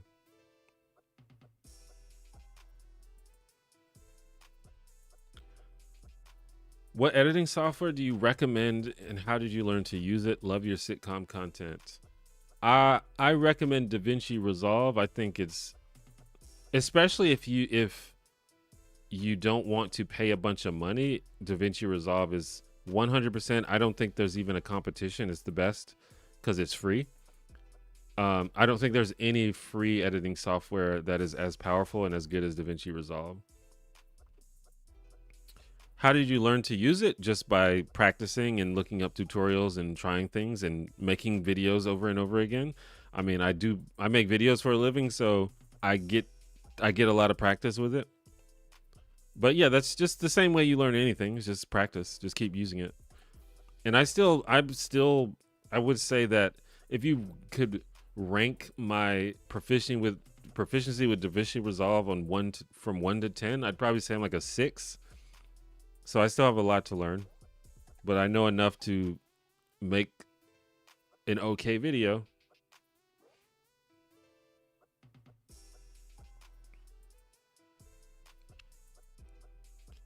Who would win in a fight, you versus Trevor Noah?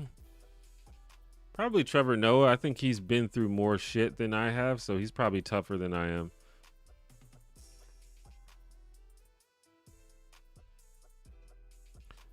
N.K. Jemisin, the series she won the award for was the 5th season. The first book broke my goddamn brain, reading 10 out of 10. Cool. That was me as a teenage white kid in the South, so yeah, I was the weird kid.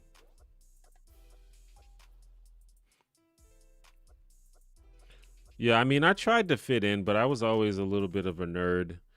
And I was always interested in like nerdy, dorky stuff that probably would have gotten me shoved in a locker when I was in middle school, but I didn't talk about it when I was at school.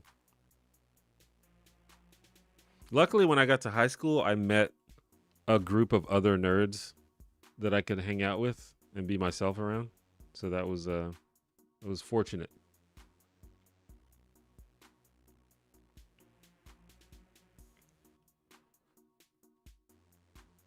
Have you seen Bebe's Kids, and would you consider making a video about it? I think you'd be hard pressed to find a Black American that has not seen Bebe's Kids. It's an absolute hood classic. I could make a video about it. I just don't know that. See, the thing is, I want to make more videos about Black created media, about Black media. But my audience is mostly white, which is fine. I've talked about this before. It's not a bad thing. But that really makes me have to think about what I make videos about. Like, I'd love to make a video about Baby's Kids, but if I make a video and it gets, like, no views, that's going to make me sad. But again, that's something that could go on the second channel. That's exactly the reason I made the second channel. So...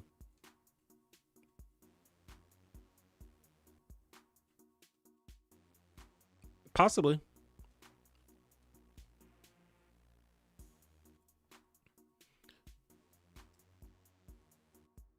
Do you have any thoughts on Centaur World? 41 years young, and I think it's my favorite thing in years.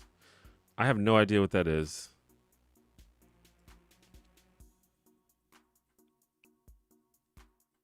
An American animated musical comedy drama television series. Yeah, I've never heard of Centaur World. Interesting.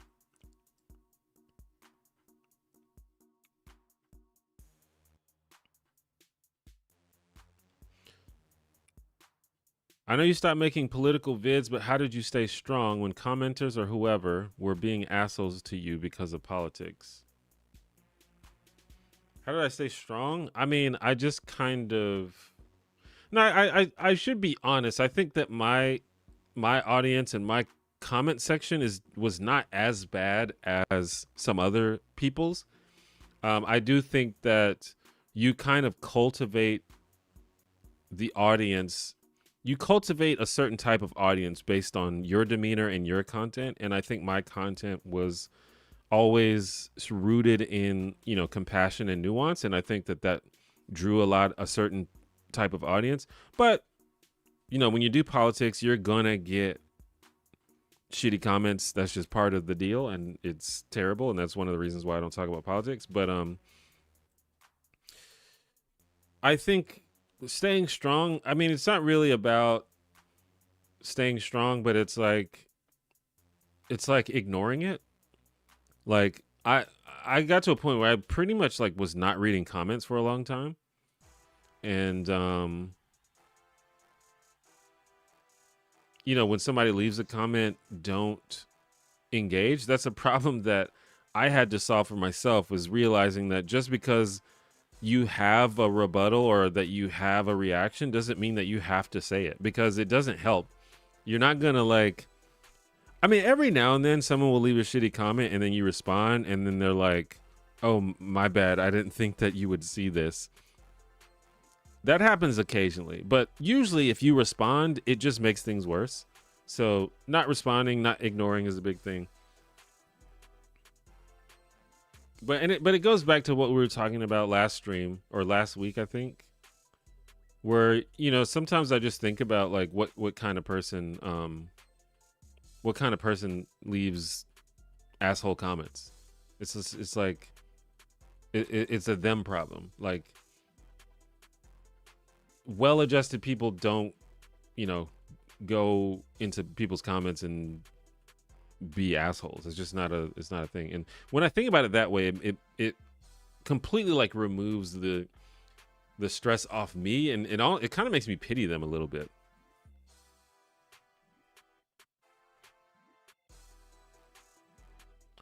You should try for SNL. I don't know about all that. I'm nowhere near funny enough to be on SNL. Also, being on SNL sounds like a very stressful job. T1J man, how well do you know yourself? I actually think I know myself pretty well. I don't think I know myself perfectly, but I think ever since the pandemic, I've had to be alone a lot, and I've had to learn a lot about myself as a person. And then after the pandemic, when you like almost like reintroduce yourself into the wild, I don't know. I was like very self-conscious about the way that I was interacting with people, and I was like trying to like analyze, like, so why did that make me feel this way? Why did I react this way? Why do I do things? So I think I know myself pretty well.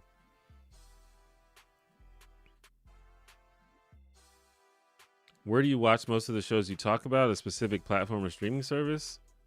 Not a specific one, just wherever it is. It's expensive, but I mean, I have a subscription to almost every major streaming service because I make videos about all these shows. The only one I don't have is Apple Pay. Well, that's not the only one, but of the major ones, I don't have Apple Pay, not Apple Pay, Apple TV. Apple Pay, that's funny. But yeah, Apple TV is the only one I don't have of the like main major ones. I know there's like dozens of random ones, but yeah, I just have all of them. But luckily for me, I can write them off as business expenses because they are business expenses. The only reason I have them is because I make videos about them, so that helps a little bit with the taxes or whatnot. But yeah, I have Amazon, I have Netflix, I have Disney Plus, I have Hulu, I have HBO, I have Paramount Plus. Like I have almost all of them. It's way too much money, but like I said, I can write it off of my taxes. So real question, how are you doing, man? How are you keeping sane with, well, everything? I'm good, honestly. I'm very good at sort of compartmentalizing my engagement with the horrors of the world. I just try to fill my life with joy and things that make me happy. Spend time with friends, do things that make me happy. Keep my mind busy, things like that. I'm honestly good. Did you play Magic the Gathering when you were a kid? I absolutely did play Magic the Gathering when I was a kid. I haven't played it recently, but that was one of the nerdy things that I did in middle school that I didn't tell my friends that I did. Although in middle school, Pokemon cards were super, super popular. Those of you who think Pokemon cards are like a new thing, nah, they've been around for a while. And Pokemon cards were really, really popular when I was in middle school. But for some reason, if you brought up Magic the Gathering, they called you a nerd. And it's like, bruh, it's the same thing.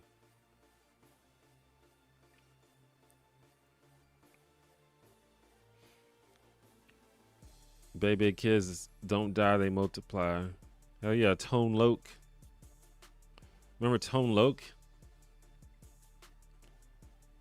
I've only played Blood in the Clock Tower in person twice. I play online at least once a week. I noticed you in the comments of a Blood in the Clock Tower video I was watching. If you ever want to play online, I know some good servers. Yeah, I mean, like I said, I joined the Discord.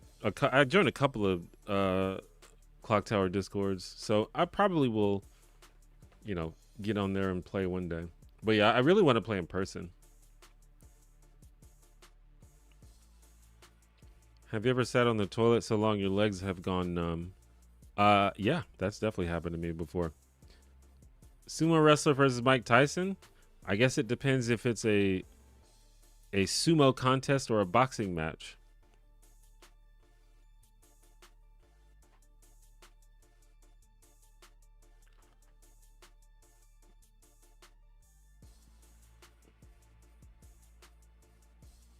Two-parter, where's your favorite place to go poop? Is there a second part to that? Favorite place? The toilet? The bathroom? I don't understand. I understand that cheating is a really bad thing and people should not obviously do it, but I feel it's so prevalent in society that I don't always care when it happens. Am I missing something? Do you mean cheating like in a relationship?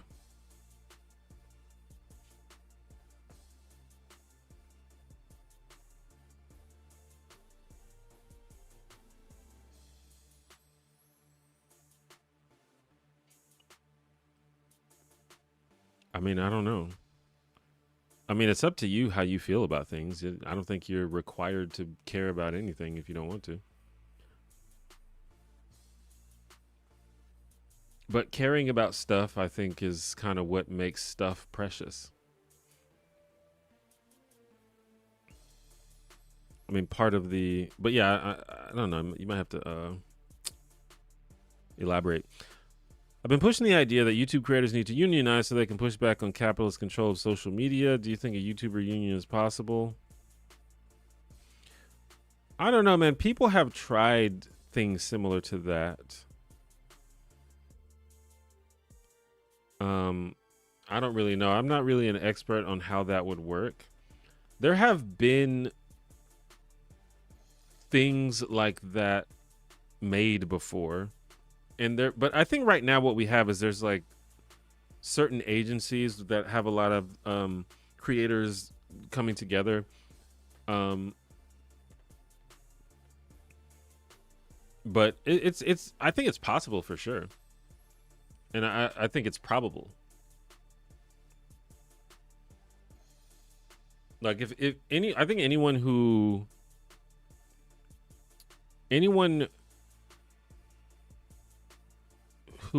is like a full-time content creator should get involved in some kind of organization that has people with connections to YouTube. That's like I highly recommend doing that if possible, because it can help out with a lot of stuff, and it can really it can help you with problems that you have as a full-time creator that you just can't deal with on your own.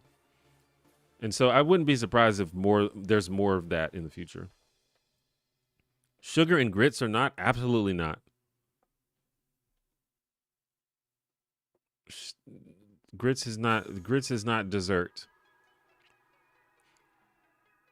What's the video of yours that you wish got more attention than it did, and why? Well, I think that probably the best video on my channel is my video, my Scrabble video, which I've changed the title of many times. I think it's currently called "I Played Scrabble for 30 Days Straight" or something like that. Or I played Scrabble every day for 30 days. I think that's the best video on my channel, and it's got like 20,000 views, which is low for my channel.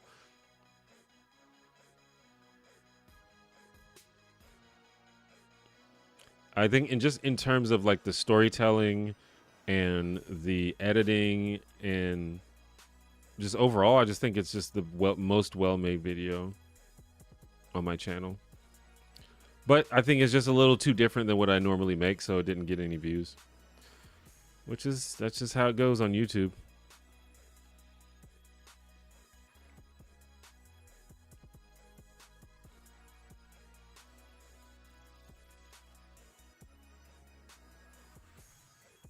Have you ever listened to Charles Mingus or Thelonious Monk?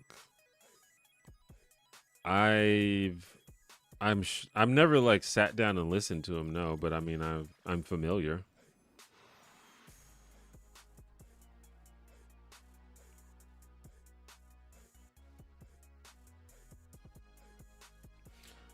I've been trying out that mentality of what kind of person would leave a weird comment from last week's stream, and it's helped. Thank you. Yeah, I think it works for me. It completely changes my mindset about it. But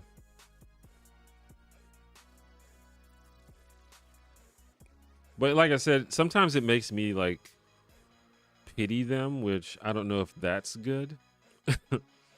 But it's better than being upset and like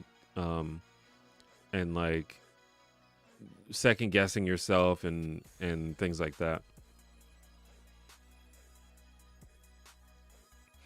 Another thing though, in addition to that, is something I've heard recently, which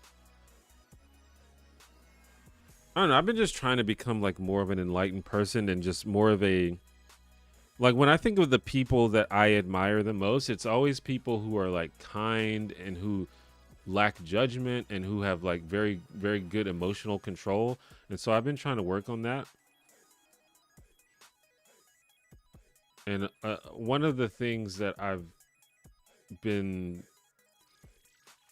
thinking about is the idea that if someone says something to you and you get defensive about it, that probably means that there's some truth to it. And if the thing that they're saying to you is true, then why are you getting defensive? What are you defending if it's true?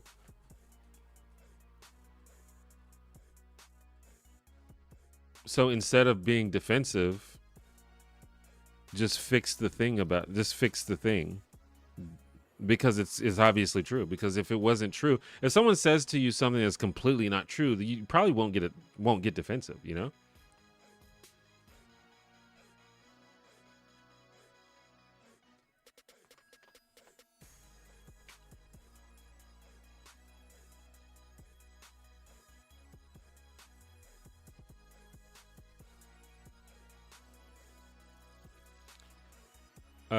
Being on SNL being a stressful job, you should read Live from New York. Tons of stories from writers, comedians, people who worked on SNL, and yeah, all of them have ulcers. Yeah, I mean, I haven't read that specifically, but I've seen a lot of behind the scenes stuff. I've watched interviews and stuff, and yeah, it just seems like they're just ripping and running. They don't get any sleep. Apparently, and in the 80s and 90s, they were just all on cocaine, and that's how they did the job. And now they just don't get any sleep. But it seems like they all love the job, so that's cool. But yeah, I don't know if I would be able to do that.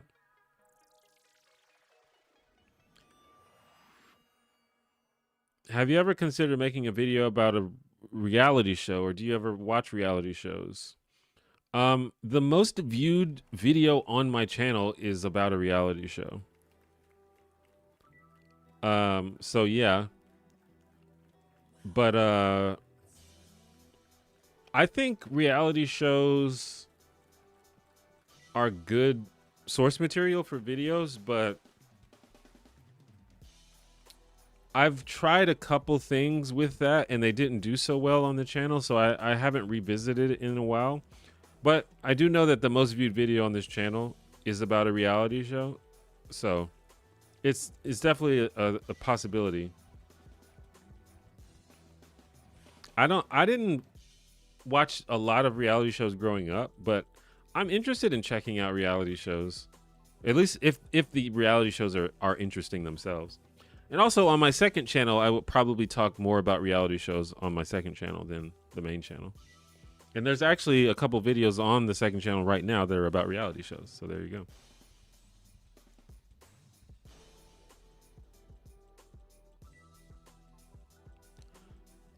I love Vince Gilligan, and Pluribus is amazing, but they're not going to get me to buy an Apple TV.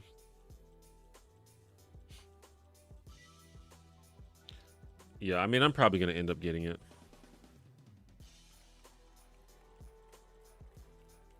Especially if I end up doing a video about one of those shows. That's probably what's going to make me get it, is if I end up doing a video.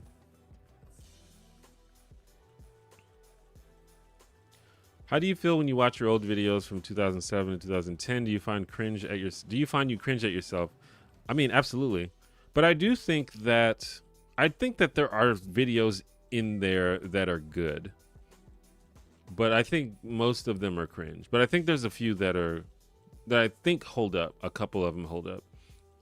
But yeah, I mean, because, and even if I don't cringe, I'm like very critical, because I've learned so much since then. And so I watch those videos, and basically what happens when I watch those videos is I'm like, oh, this is so slow pace. The editing is bad. Oh, that intro wasn't great. I'm talking too much here. I'm over explaining this. This doesn't sound natural. This editing thing you did here doesn't look good. So I'm like very critical, because I've learned so much since then. So I just see everything that I could have done better. But I think there are a few that I think are still good.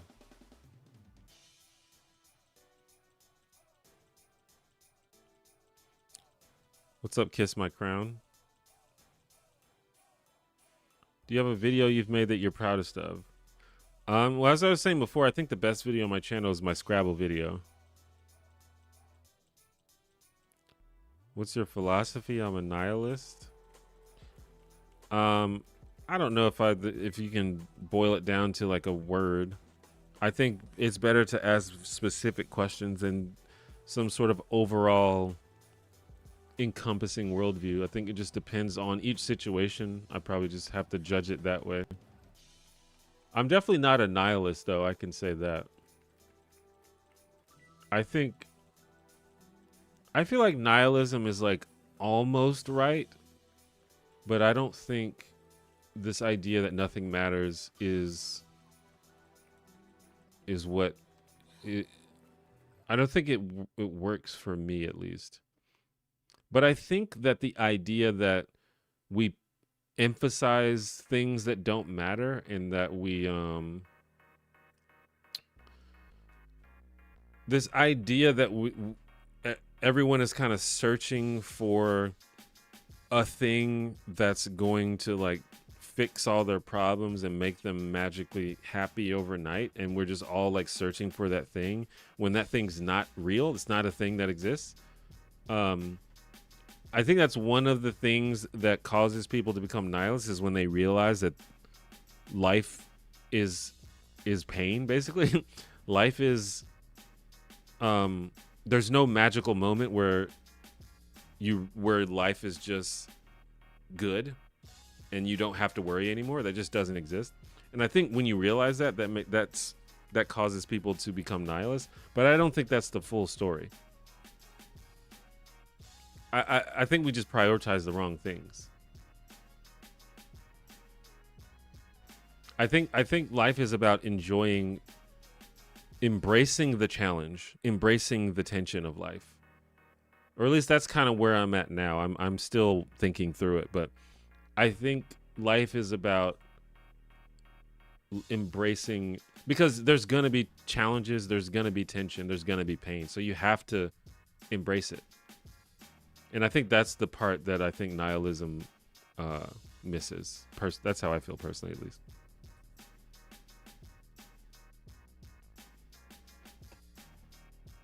It's kind of like what I was saying earlier. I don't know if you guys, who was all here, but I was talking about how I used to hate doing chores when I was a kid.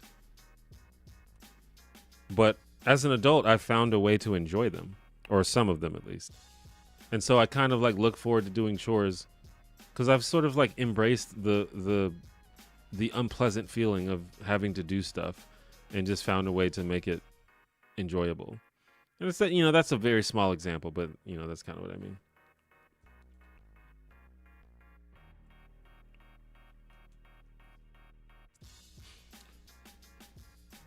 What made you decide to put yourself out there and make content full time? Well, it wasn't like I just decided one day, but I, you know, I'm just like a artsy fartsy creative person. I just like making stuff, and I've always made stuff since I was a kid. And then YouTube came out, and I was like, hey, here's another opportunity to make stuff. And the combination of loving to make stuff and being opinionated kind of came together, and that's kind of what my YouTube channel became. And just for a while, I just made stuff and just talked about stuff because I wanted to, and you know, because I like being creative. And just over time, people started watching, and I was like, this is fun to do. And I started noticing that there were other YouTubers that did YouTube for a living, and I was like, that sounds like a pretty awesome job. I don't know if I ever get to do that, but that sounds awesome. And so I just kept making videos, and then eventually started getting an audience. It wasn't like I decided I'm gonna do this full time. It's just like I just like making videos. I'm gonna keep doing that. And eventually one video kind of blew up, and that kind of got the ball rolling. And after that one video blew up, so there was kind of like different stages. First, I had the one video that blew up, which if you're an old school fan, it was the video, "You're Probably Not Really a Nice Guy." That video kind of started my career. And from there, I had like a legit audience after that, like maybe like 10K subscribers or something. And I was like, well, this is awesome. I'm definitely going to keep doing this. I wasn't doing it full time, but I saw the potential. And then I would say maybe a year or so later, I had a string of big videos, and I made a bunch of money.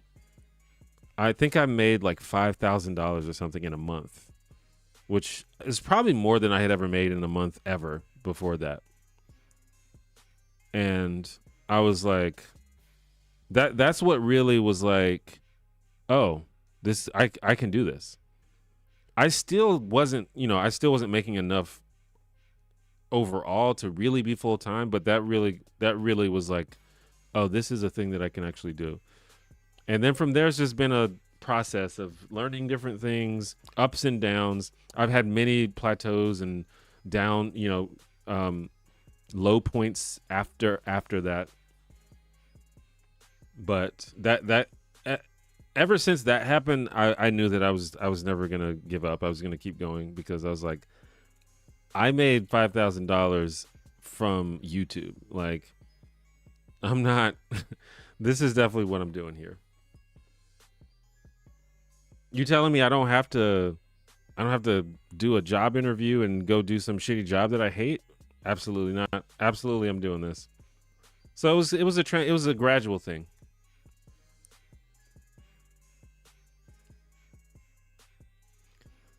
I feel like we're desensitized to so much cheating, stealing, killing. We hear about it, and it's just like, yeah, whatever, it happens. Unless it hits close to home, it's just business as usual.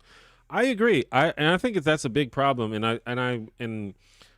it scares me a little bit, because I don't like feeling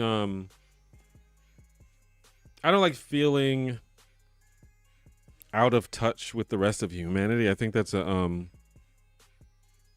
with the rest of humanity. I think that is a dangerous feeling to feel.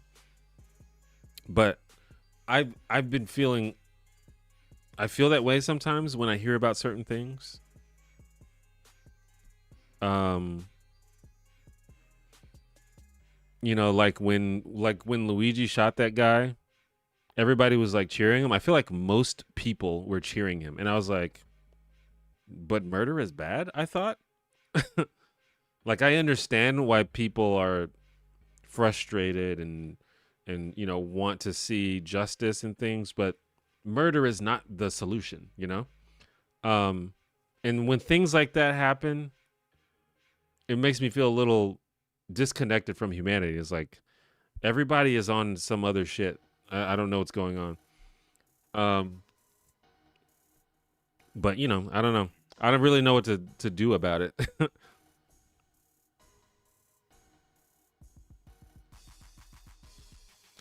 My favorite recent video from yours is the Kid Nation one.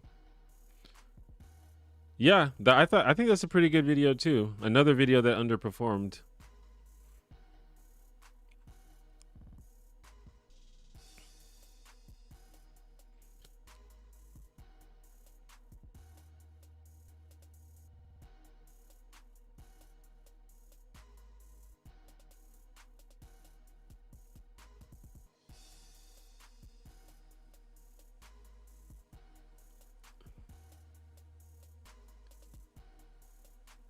Thanks for your content. You're one of my body doubling creators. What does that mean?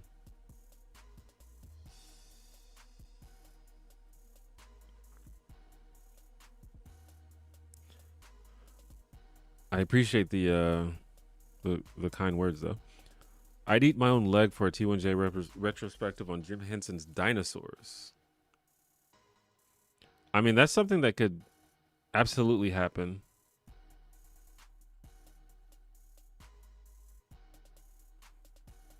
I don't think that is too far outside of the realm of possibility, to be honest. So you probably don't have to eat your own leg. If you were alive during the Korean War and you got drafted, do you think you'd have been a good soldier? Why the Korean War specifically? But absolutely not. I would not be a good soldier. I would not want to be, you know, yelled at and made to do stuff, you know, made to like wake up at 5 in the morning and fucking run every day and much less be in war. Like I don't think. No, I'd be a terrible soldier. I'm a art guy. I'm not a soldier.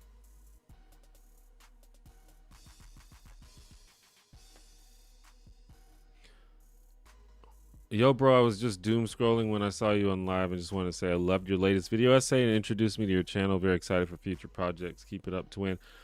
I appreciate that. I appreciate the kind words. If you had to eat one culture's food for the rest of your life, what would it be and why? I mean, I'd probably eat Southern soul food because it's the best. I mean, you're not. I don't know if that's what the kind of answer you're looking for, but yeah, I don't. You can't really beat it.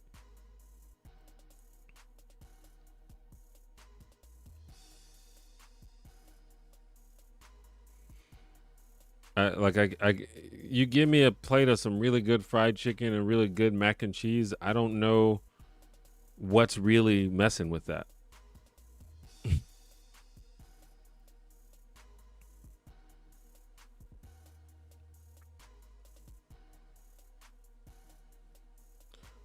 I think you've been pretty upfront about how terrible some reality shows are in concept with your videos. Has doing video editing helped you look at stuff with a more critical eye? I mean, definitely. I would say definitely, yeah. But I think making videos, not necessarily the editing, but just making videos and watching all this stuff has made me a lot more open-minded about TV shows. Because I'm always trying to see, like, well, what were they trying to do? What were they trying to accomplish with this? I think a lot of shows are like very lazy and superficial, but I think a lot of times shows are trying to say something or trying to do something creative, and it's just a matter of how well do they succeed. Like I was thinking about doing a video about The Simple Life, which is a reality show about starring Paris Hilton and what's the other one's name? I forgot her name. Nicole Richie. And that show, when it was on TV, honestly, because of that show kind of it tarnished the reputation of those people, especially Paris Hilton.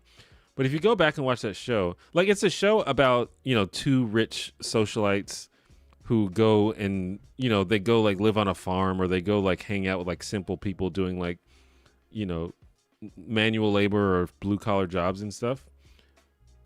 But that show is like, it's genius.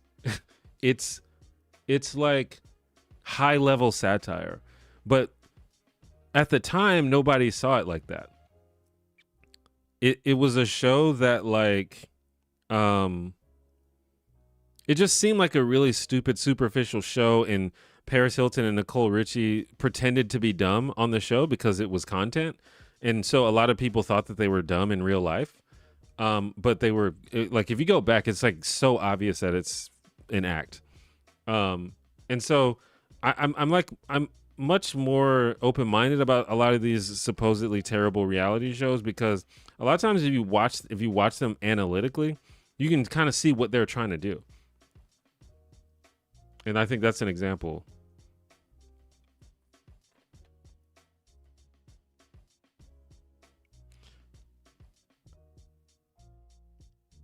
What would be the best way for small creators to reach out to larger ones without being bothersome, only applying to big creators who are receptive to those things? I mean, to reach out in terms of what? Like to collab or something? I think if you're trying to collab, you should have an idea. Don't just email someone and be like, "Hey, let's work together." Like, you should have like a full idea, and it should be a good idea. And then and then explain like how they can help. But outside of that, I think just sending a friendly message is not bothersome. If someone is bothered by that, that's them being a dick. Like if you just send someone an email that's friendly, I think that's fine. They might not, some people are busy and some people might not have time. Like I've done that before. I've sent messages to people and they just don't respond, and that's fine because they have shit to do, or maybe they just felt awkward, and that's fine. I don't take it personally. Just don't take it personally. But I don't think sending a friendly message to someone is bothersome.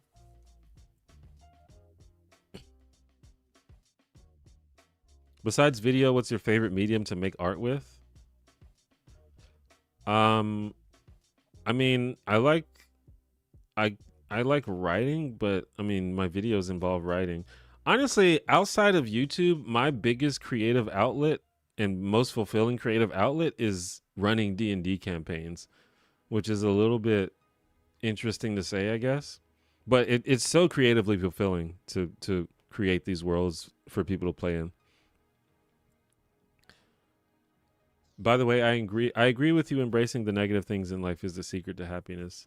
That's what I've been thinking about lately. And I've been studying people and watching people who I admire that kind of have that sort of vibe.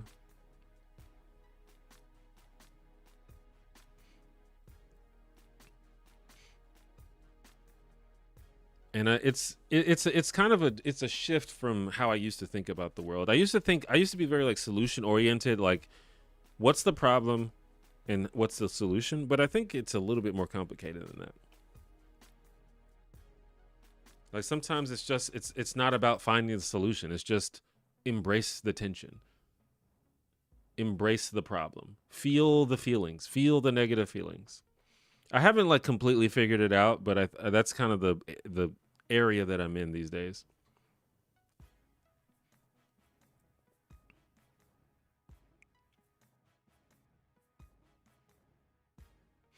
Oh, it's funny. I just talk about D&D because someone just asked about it. Ever played tabletop role playing games like D&D? Yes, I do it all the time. It's like maybe my favorite thing to do. Have you ever been to Europe? I was actually born in Germany, but I left there when I was 2, and I haven't been back since. I'd love to visit though. Hopefully, I think that might be in my future. In my near-ish future, maybe in the next couple of years.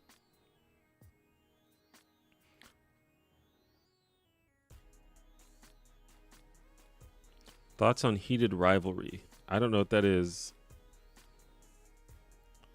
A Canadian sports romance television series. Interesting.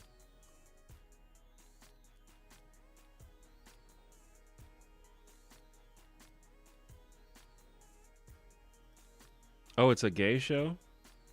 That's cool.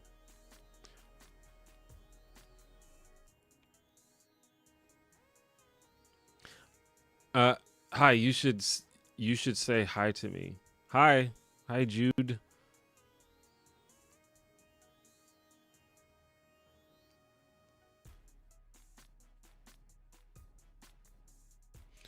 I started watching your content during the culture wars. Now I'm curious. Oh, that got okay. Never mind.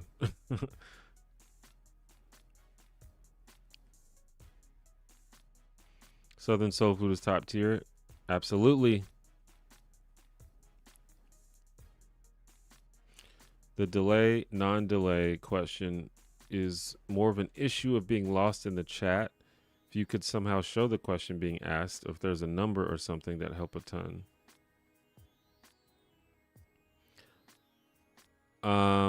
Yeah, I don't know if I have a way to do that, but I do read the questions before I answer them, so that people know what I'm responding to. But I get lost in the chat myself. Like sometimes people ask a question, I just don't remember the context because it was a while ago. Time traveling would be bad if you were black. Definitely. Time traveling is 100% a white man fantasy.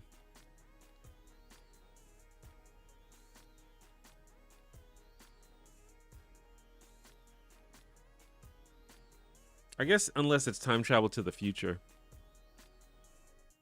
And honestly, if time travel existed, probably future time travel would be the only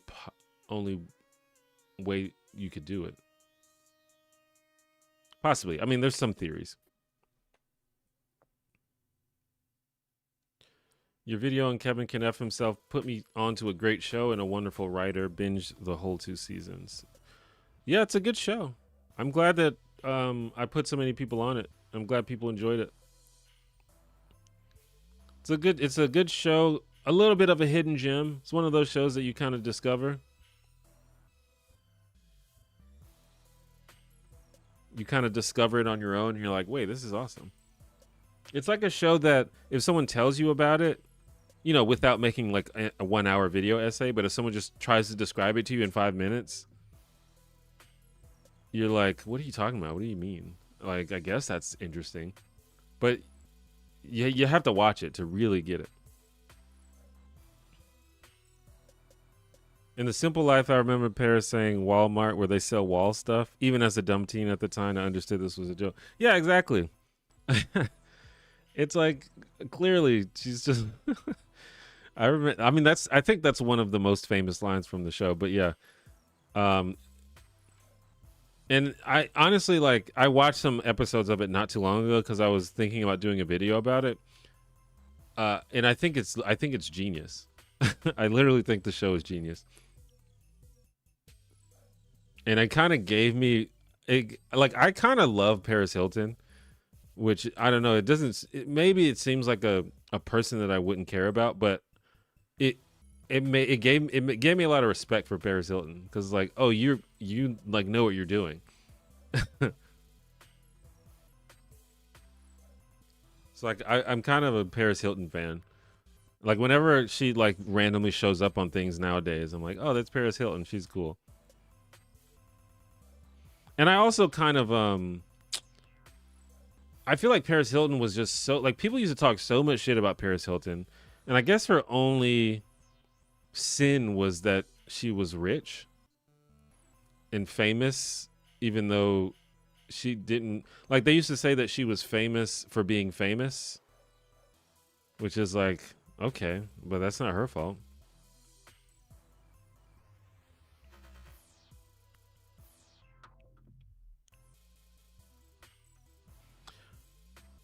D&D, what has been your favorite moment as a DM and also as a player? Favorite moment? I don't know if I can pick a single favorite moment. I mean, I've been playing for many years at this point. There's always hilarious moments, great moments, sad moments. Um,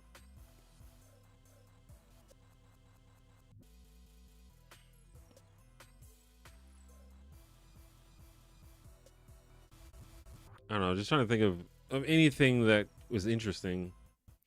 I mean, I recently ran Curse of Strahd, which is a very popular D&D campaign, and I enjoyed it a lot. I think that's been my favorite campaign to run so far. And the villain of that campaign is Strahd, who is this sort of like incel vampire guy, and he's very fun to roleplay as, because like he's extremely powerful, so the players have to respect him to some extent because he's massively powerful, but also he's like so whiny and like obnoxious, and it's just fun to play.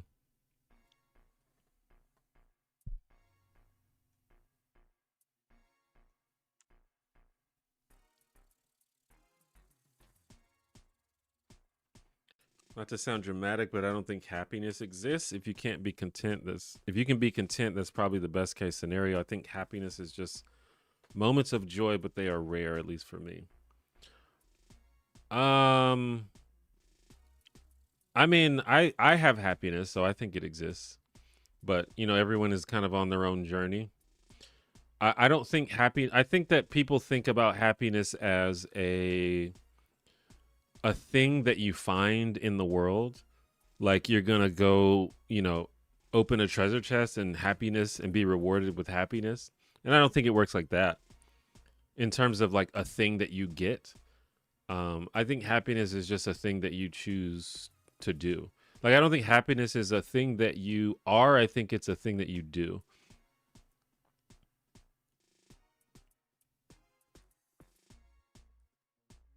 I don't think it's a thing that you have or a thing that you get. It's a thing that you choose to do. That's how I feel about it, at least. Current reality game show, I'm digging Traitors. Really fun and suspenseful show. Yeah, I've been wanting to check that out, actually. I haven't seen it. Are you a man of faith? You strike me as non-religious. I am very non-religious. I am definitely not a man of faith.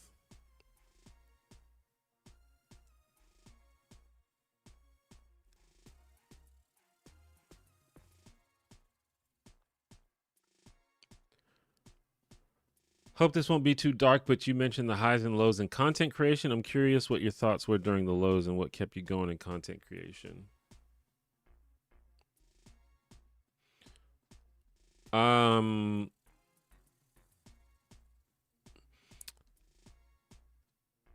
don't know. It's hard to like. Sometimes it's hard to put myself back in those positions because, it was in the past. I think with me, so I like. There's like been key moments in my career that really pushed me to the next level. So I had some big videos, but eventually I sort of got back into a plateau where I wasn't really getting that many views, and I was making videos, and then I got to a point where I was just in a life position where I was broke and there was things going on, and I just even didn't really have the wherewithal to really make the kind of content I wanted to make. And so I just kind of made these like really like low effort like webcam videos, and they didn't get that many views, and I wasn't making a lot of money, and I was a little depressing, and wasn't sure what to do. But a few things happened here or there. One big thing was in 2016, I went to VidCon. I got invited to be a featured creator at VidCon. I have no idea how that happened. I had maybe like 70,000 subscribers at the time, so I wasn't like a huge YouTuber, But for some reason, they decided to invite me as a featured creator at VidCon. And going to VidCon, especially in 2016, before VidCon became this huge sort of corporate commercial event, that really, really inspired me. I met so many creators, so many YouTubers, and just being around people who like knew what it was like to be a YouTuber, like just being surrounded by other creators was so cool, and it just completely reinvigorated me. And so that was a big thing that really helped me keep going after that. And then, just learning that it's kind of what I was saying before about embracing the challenge of life, embracing the tension of life. I decided, well, I wouldn't say that I fully decided that at the time, but I started to be like, well, clearly this is possible. Like, people do YouTube for a living. People get views. This is a thing that is possible. I think I'm a pretty smart guy. Maybe I can figure it out. And so I just started to like try to educate myself and try to learn things and try to like get better at making videos and just things like that. And I met people. Networking is like super, super important, like probably in every career. And I met some people that gave me some tips and gave me some boosts here and there, gave me some shout outs here or there. Like I'm on Nebula now, and I got involved with Nebula in like, I think 2019. And the only reason I did that is because Lindsay Ellis connected me with Nebula. And so just having that connection, I mean, me and Lindsay are not like super close friends or anything, but I guess she enjoyed some of the videos I was making and she thought it would be a good fit. And so she used her connections to help me out. And so that helped push me to that next level. So it's just, there's like different points here and there that just helped me get to the next level. And eventually I got to the point where I'm just like, I'm just going to figure out how to make videos that are better. And that's what I kind of focused on the last few years, is like, how can I make the videos better? How can I make them less boring? How can I, improve my titles and thumbnails? I started really zeroing in on that. And I think I learned a lot, and I think it's starting to pay off a little bit. I don't want to speak too soon because my next video could bomb and I look like a dumbass, but I do think that I learned a lot. And it's just, certain things here and there just like got me over that hump.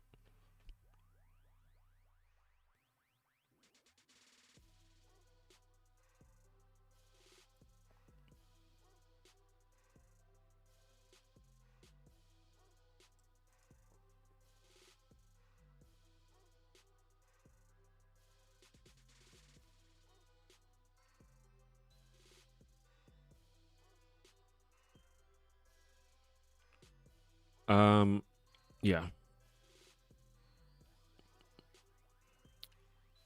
Would you ever make a video on D&D? I actually did do a video about D&D, but I don't know. I don't have a whole lot to say about D&D other than I like it.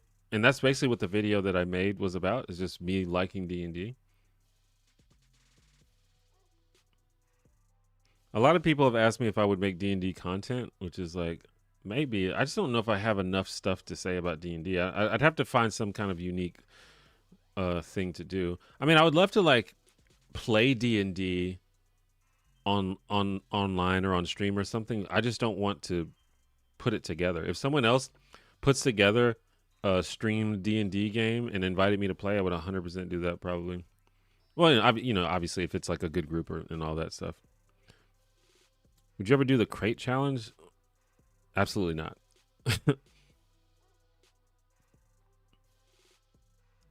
I started watching your content during the culture wars, but now I'm curious what you think of the state of liberalism in the world in general. I feel like whenever people ask political questions, they always ask super broad questions. Be specific. This is why political conversations are so bad. because no one is specific about what they mean, and we all have these pre-generated ideas in our head about what things mean, and we're always talking past each other. Like, I don't know what do you mean? I don't really understand the question. The state of liberalism?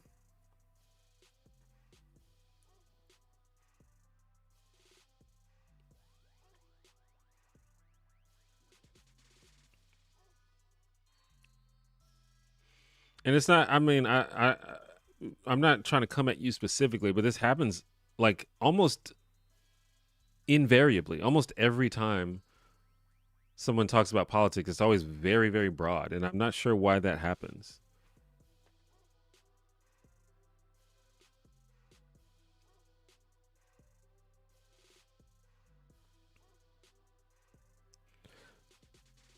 Loving Paris Hilton is extremely common in queer spaces.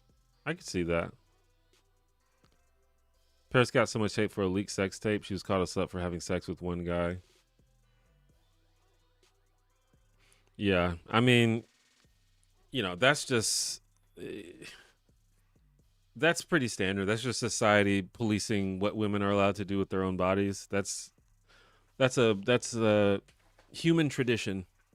It's the policing of women's sexuality and women's bodies.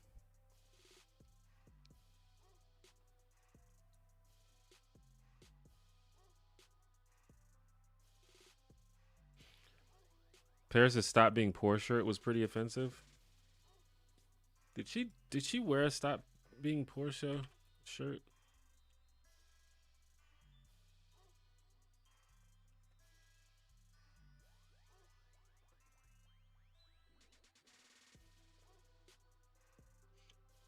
I feel like I remember that was, yeah, that wasn't real.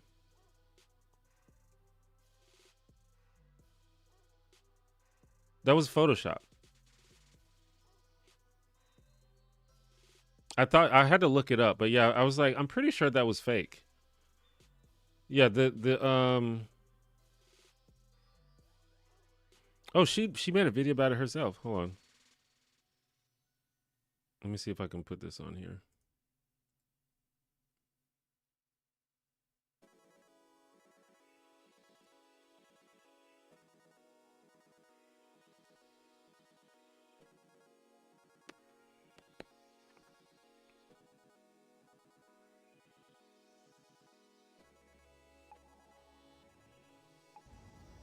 So there's this photo online of me.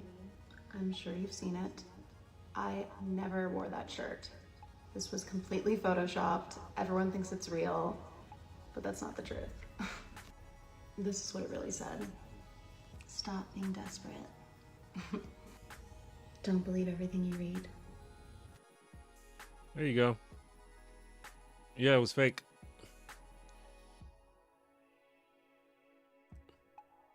The internet strikes again.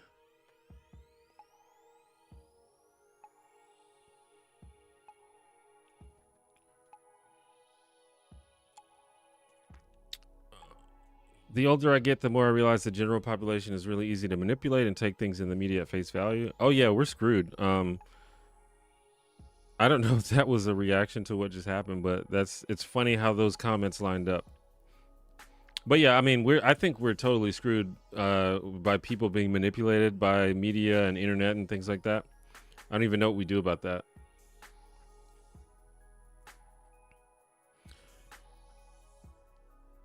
Curse of Strahd, if you ever get the chance, look up some of the books in the Ravenloft line from back in '93, like I Strahd. Remember it being so good back in the day, but yeah, he's incel 100%. Oh yeah, yeah. People have recommended those books. I probably should because I really loved the actual D&D campaign, and I love the lore of Ravenloft and all that. So that's something that I might actually do.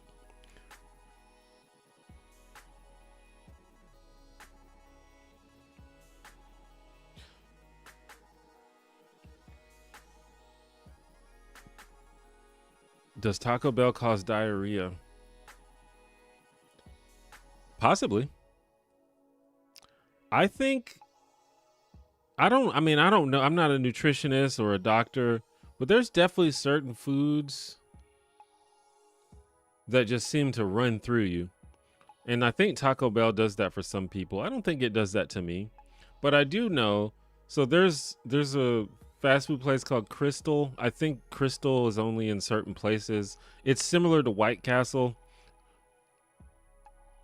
And every time I have Crystal, it sends me straight to the toilet. I don't know why. It doesn't matter which location it is. It's just something about whatever they're using. It just goes right through me.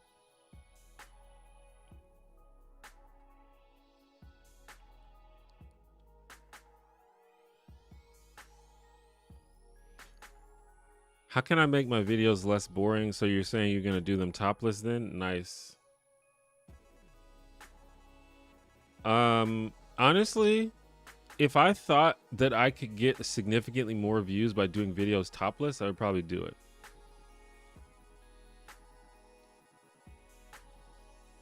And I've been working out, so if I ever get, a little buff, I might start taking my shirt off more. You never know.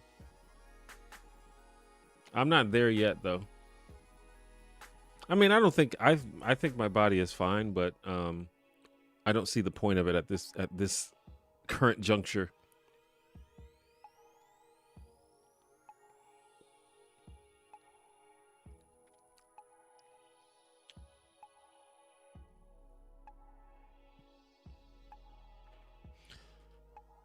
Do you think Kalen DeBoer is going to stay at Alabama? I mean, probably. I don't think he's going to leave unless he gets fired. He's making way too much money.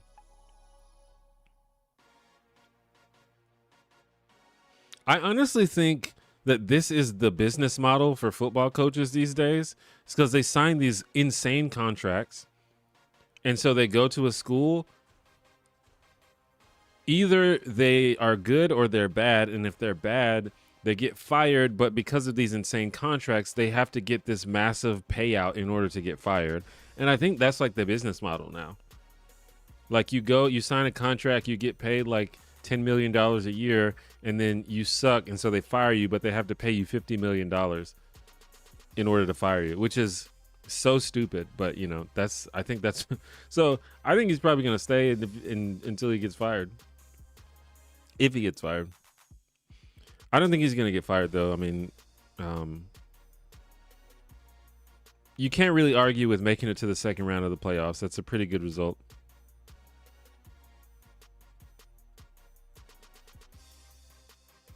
What books have you been reading lately? Do you go more towards fiction, nonfiction? Have you checked out lit PRG books like Dungeon Crawler Carl?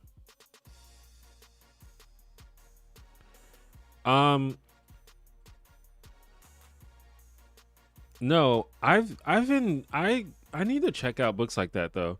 I kind of forgot that was a thing.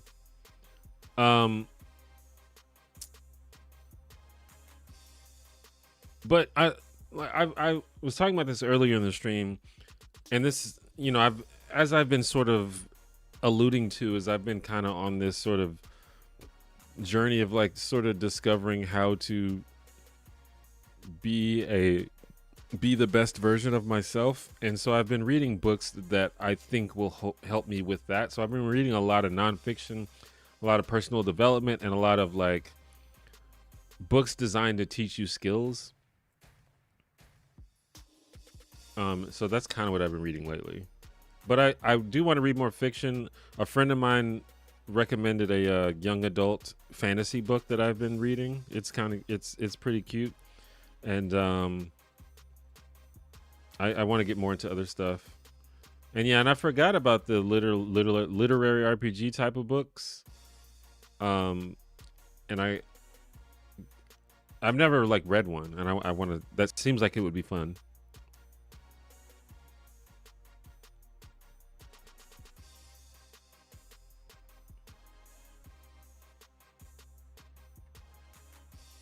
I hate politics. Kel for president. He loves orange soda.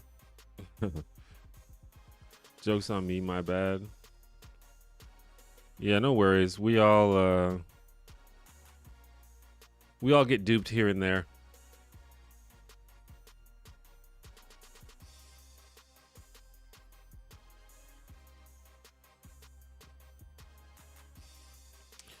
But honestly, stop being poor is kind of funny.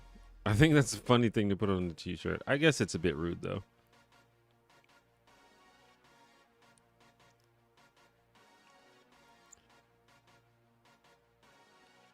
Not sure if this has been asked before, but I never get tired of the Oddworld soundbite. Were you a big fan of the series growing up? I played the first one a lot. Is the first one Abe's Odyssey? I think that. Yeah, I played that one a lot. That game's awesome. I love sort of puzzle solving games like that. I'm a big fan of games like that.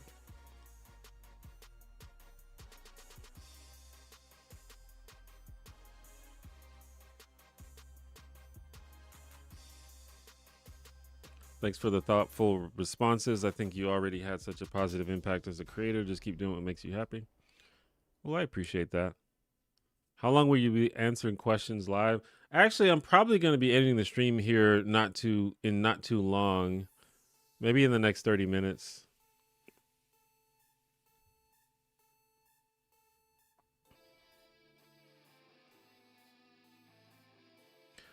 I just noticed this live stream. I would like to look at the videos you posted to see if I have any non-BS questions. Well, I mean, you can go for it.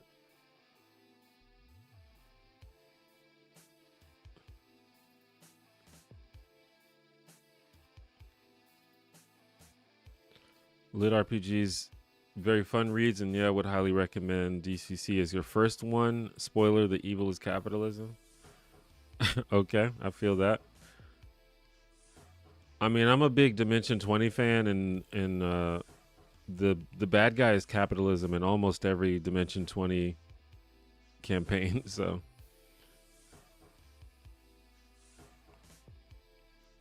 Master P versus Tyler Perry, who makes worse movies? I mean, I don't know if Tyler Perry's movies are that bad, but no, Master P has made some real bad movies. I don't even think it's close. Have you seen Hot Boys with Silk the Shocker and Mystical? That movie's so bad.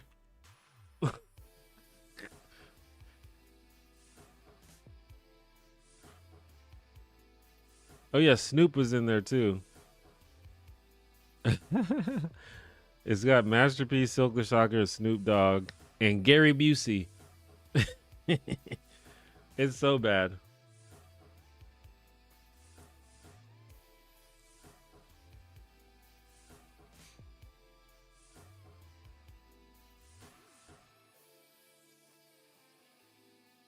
But, you know, good for them. Master P, he was the OG hip hop entrepreneur. I got nothing but respect for Master P.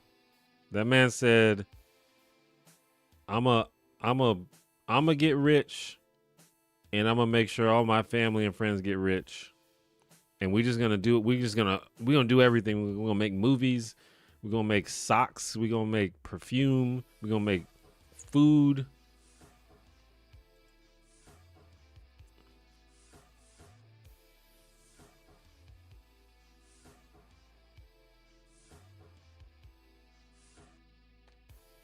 How do you feel about Nicki Minaj's political heel turn given her status as an immigrant to this country?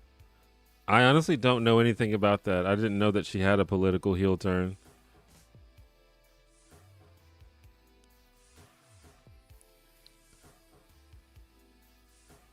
Have I seen any of Critical Role season 4 yet? I haven't. I'm like,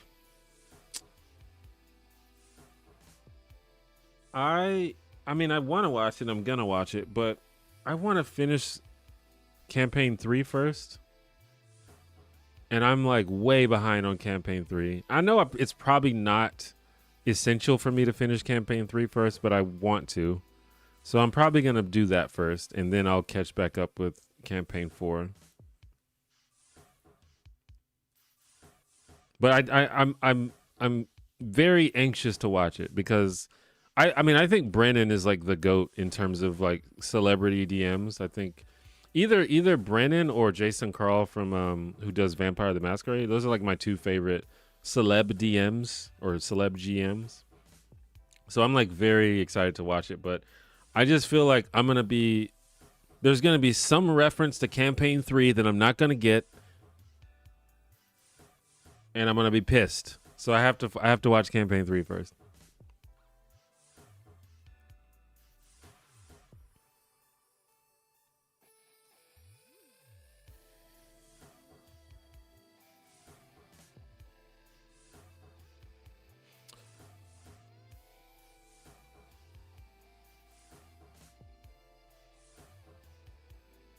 How many hours a day do you watch TV? A small amount. I don't watch. Well, I mean, for one, assuming by TV you mean watching by stream. You mean streaming TV shows. It kind of depends on if I'm working on a video, which I usually am. But if I'm working on a video that requires me to watch a lot of TV, I'll be watching more TV. Like,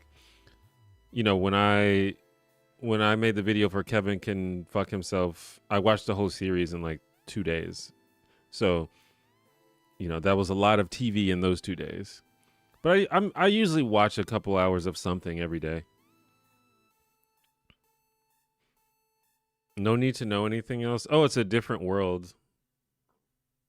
Interesting. I figured that they would just continue stories about Exandria. But I'm still gonna watch campaign 3 first. Because even if it's not the same world, I think there's probably still going to be some kind of reference.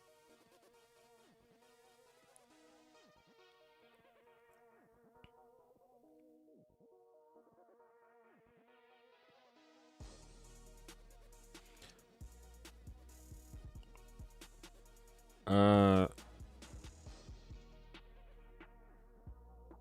I love your videos. Looking back at the ones I've watched, I think I thought that Nebula is the main character of the MCU felt like clickbait or maybe even rage bait. Do you really think Nebula was an important character in the MCU? Yeah, she obviously was. I don't know how you can watch the Infinity Saga of the MCU and say that Nebula wasn't an important character. Perhaps saying that she's the main... I mean, she's obviously not the main character of the MCU. So I guess that's clickbait in that sense, but I feel like... I think... I felt like the idea of what I was saying would make sense. But that was the impetus behind that video. Is I feel like people don't talk about Nebula that much, but she's so important to the entire story of the series of films. And also her story is just interesting, like as a character that, with a traumatic backstory who starts out as a villain and becomes a hero. I think it's a really cool story. But if you look at just through the through line of all of the movies, I think that she plays a very important role.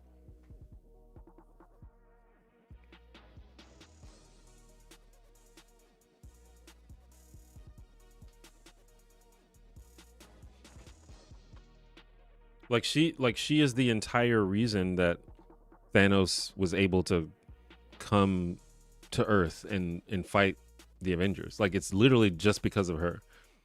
If that's not important, I don't know what is.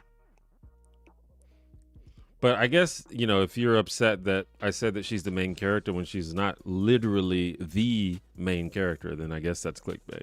I mean, yes, Tony Stark is a more important character than Nebula, but I figured that was obvious and I didn't need to clarify that.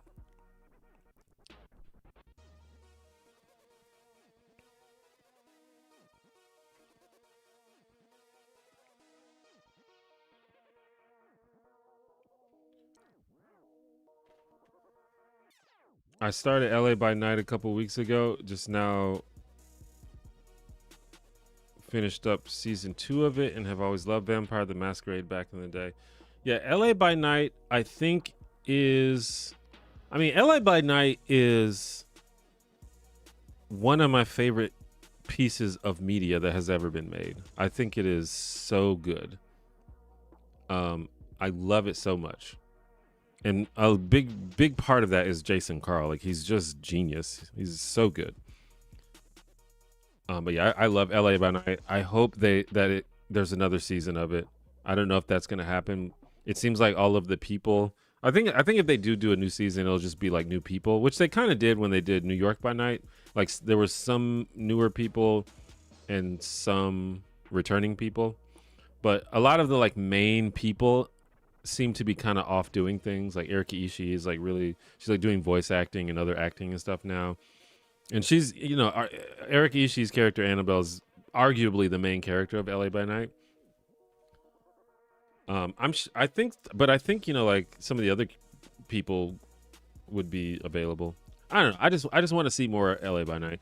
But I don't know if you've seen Private Nightmares, but you should. If you love LA by Night, you should definitely watch Private Nightmares. That's kind of what is holding us over in the absence of LA of the by Night series. So.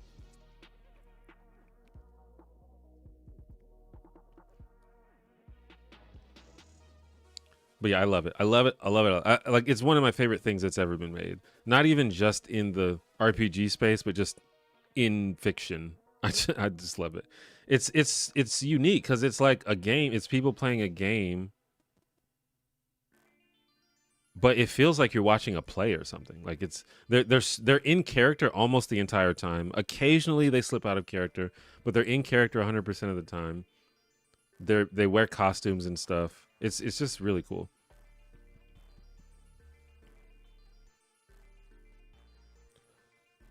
How excited are you for Spider-Man Brand New Day? I mean, I'm excited. I'll watch it. I honestly I appreciate the MCU Spider-Man movies, but I don't think that the MCU Spider-Man movies are among the best MCU movies. I think they're solid, but I'll watch it. I don't watch trailers for MCU movies, so I really have no idea what's going on. So there's no like pre-installed hype because I don't watch trailers. I'm just gonna show up in the movies and see if I like it.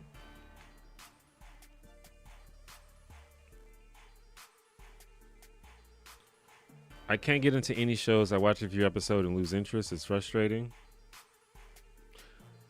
Yeah, that sucks. I think you maybe have to find something that you enjoy. Sometimes you just got to find that one thing that just really really hits the right buttons.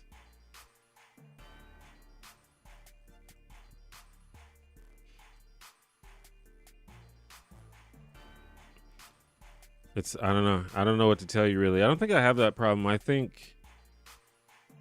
I'll watch something even if it's bad. I just want to see what happens. Even if the story isn't good. I'm always just interested. I was like, I wonder what they did with this. Private Nightmares, what's the elevator pitch for that? So it's a Vampire the Masquerade actual play show. It's the GM / storyteller is Alex, who plays Jasper in LA by Night. He's the storyteller for this one.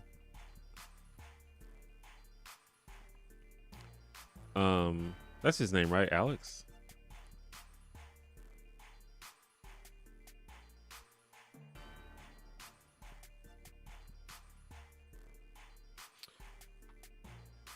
But it's all of the characters, all of the characters are Thin Bloods, which I assume you know what that is if you're familiar with Vampire the Masquerade. So which seems like it might make it less interesting, but I promise you it's still very interesting. It's Abria Iyengar, who you're probably familiar with. Xander Jeanneret, who you're probably familiar with. And I forgot the other people. I'm drawing a blank right now because I'm on the spot, but I mean, I know all these people. Anyway, it's good. One thing that's really cool about it, it's something very unique that I don't think I've ever seen in an actual play show, is the way that it's run is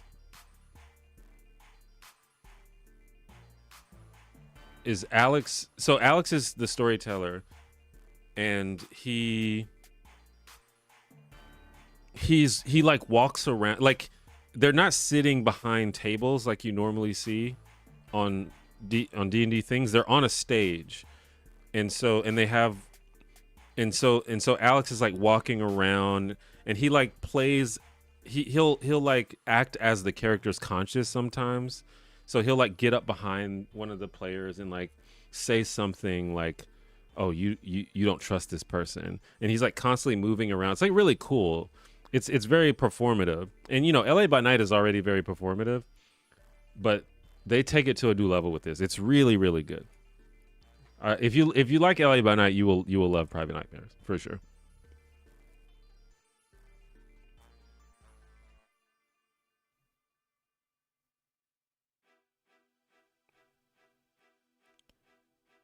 Thoughts on Elaine on Seinfeld.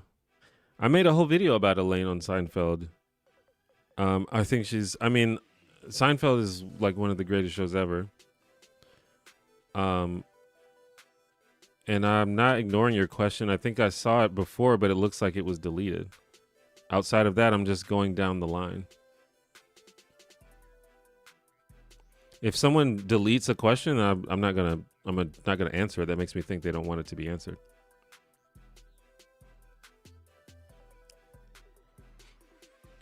And then I just saw it again, but it was I was going in a row.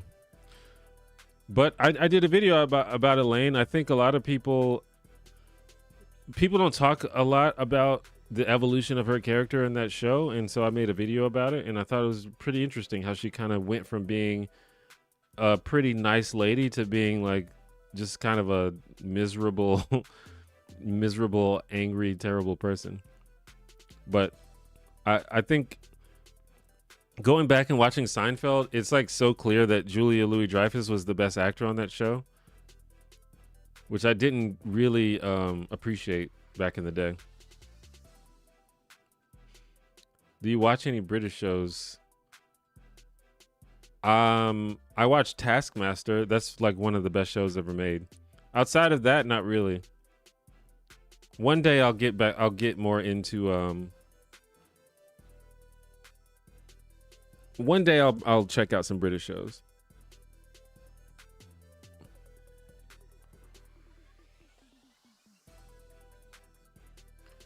I try to give a show as long as I can for it to hit its stride before I quit on it. Yeah. I mean that's kind of how I am too.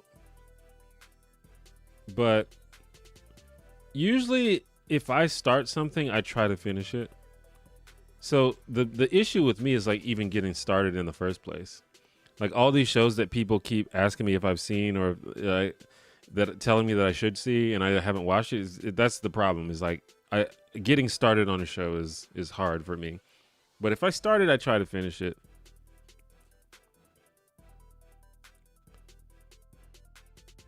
Alex is a storyteller. Okay, you got me there. Gonna watch this show. Watch this now. Yeah, it's great. He's quite good. And all of the players are really good too. It's very dramatic, just like LA by Night. So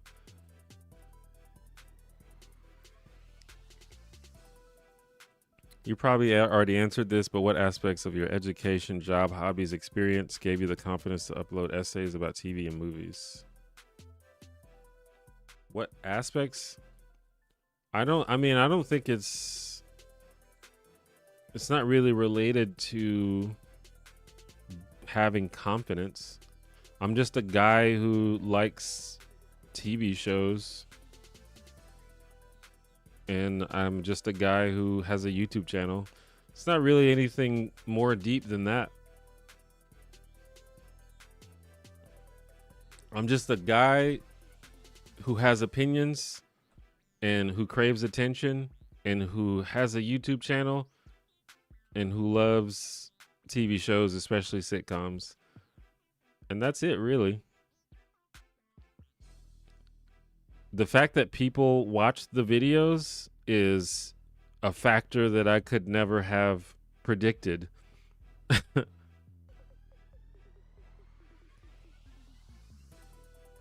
I don't think there's anything about me specifically that makes me a better candidate to make these videos than anyone else.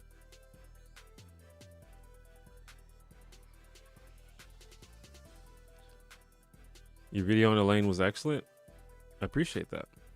That video kind of kicked off this era of my channel.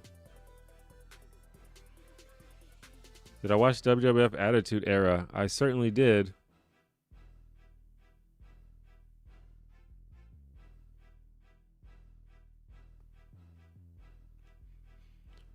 Like many people, that kind of is what got me into wrestling.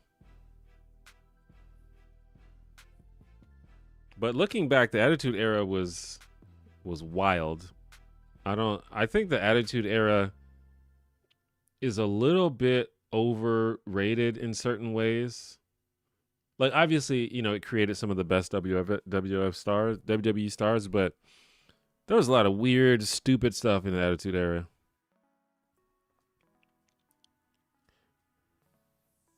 What's your favorite sitcom? Mine personally is How I Met Your Mother. My favorite sitcom is The Cosby Show, followed closely by Parks and Recreation.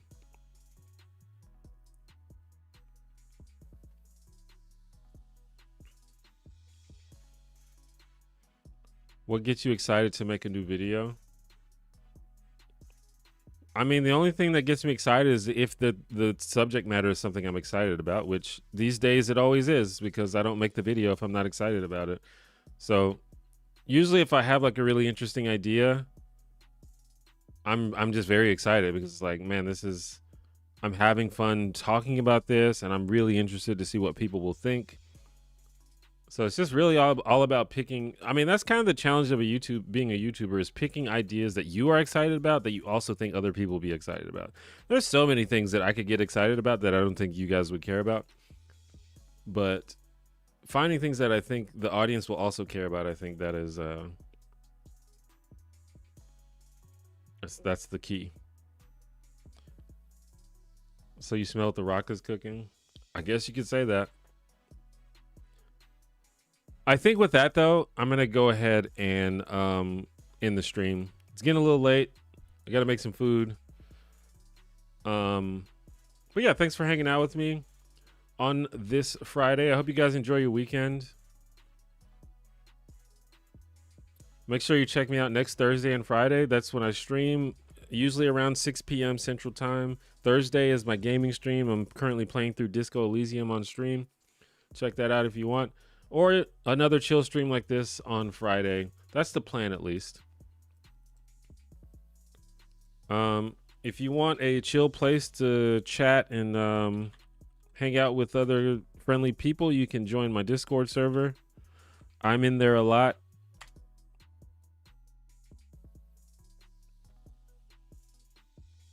And if you haven't seen my last video, go check it out. It has been very well received. It has almost 2 million views. So go check that out. You can check if you want to rewatch this the VOD of this stream from the beginning. Go to my channel page and you can find the playlist there. But yeah, that's about it. Make sure to be kind to each other. Do something nice for someone. That's my my suggestion. And I suppose that's it. So I'll see you guys next week.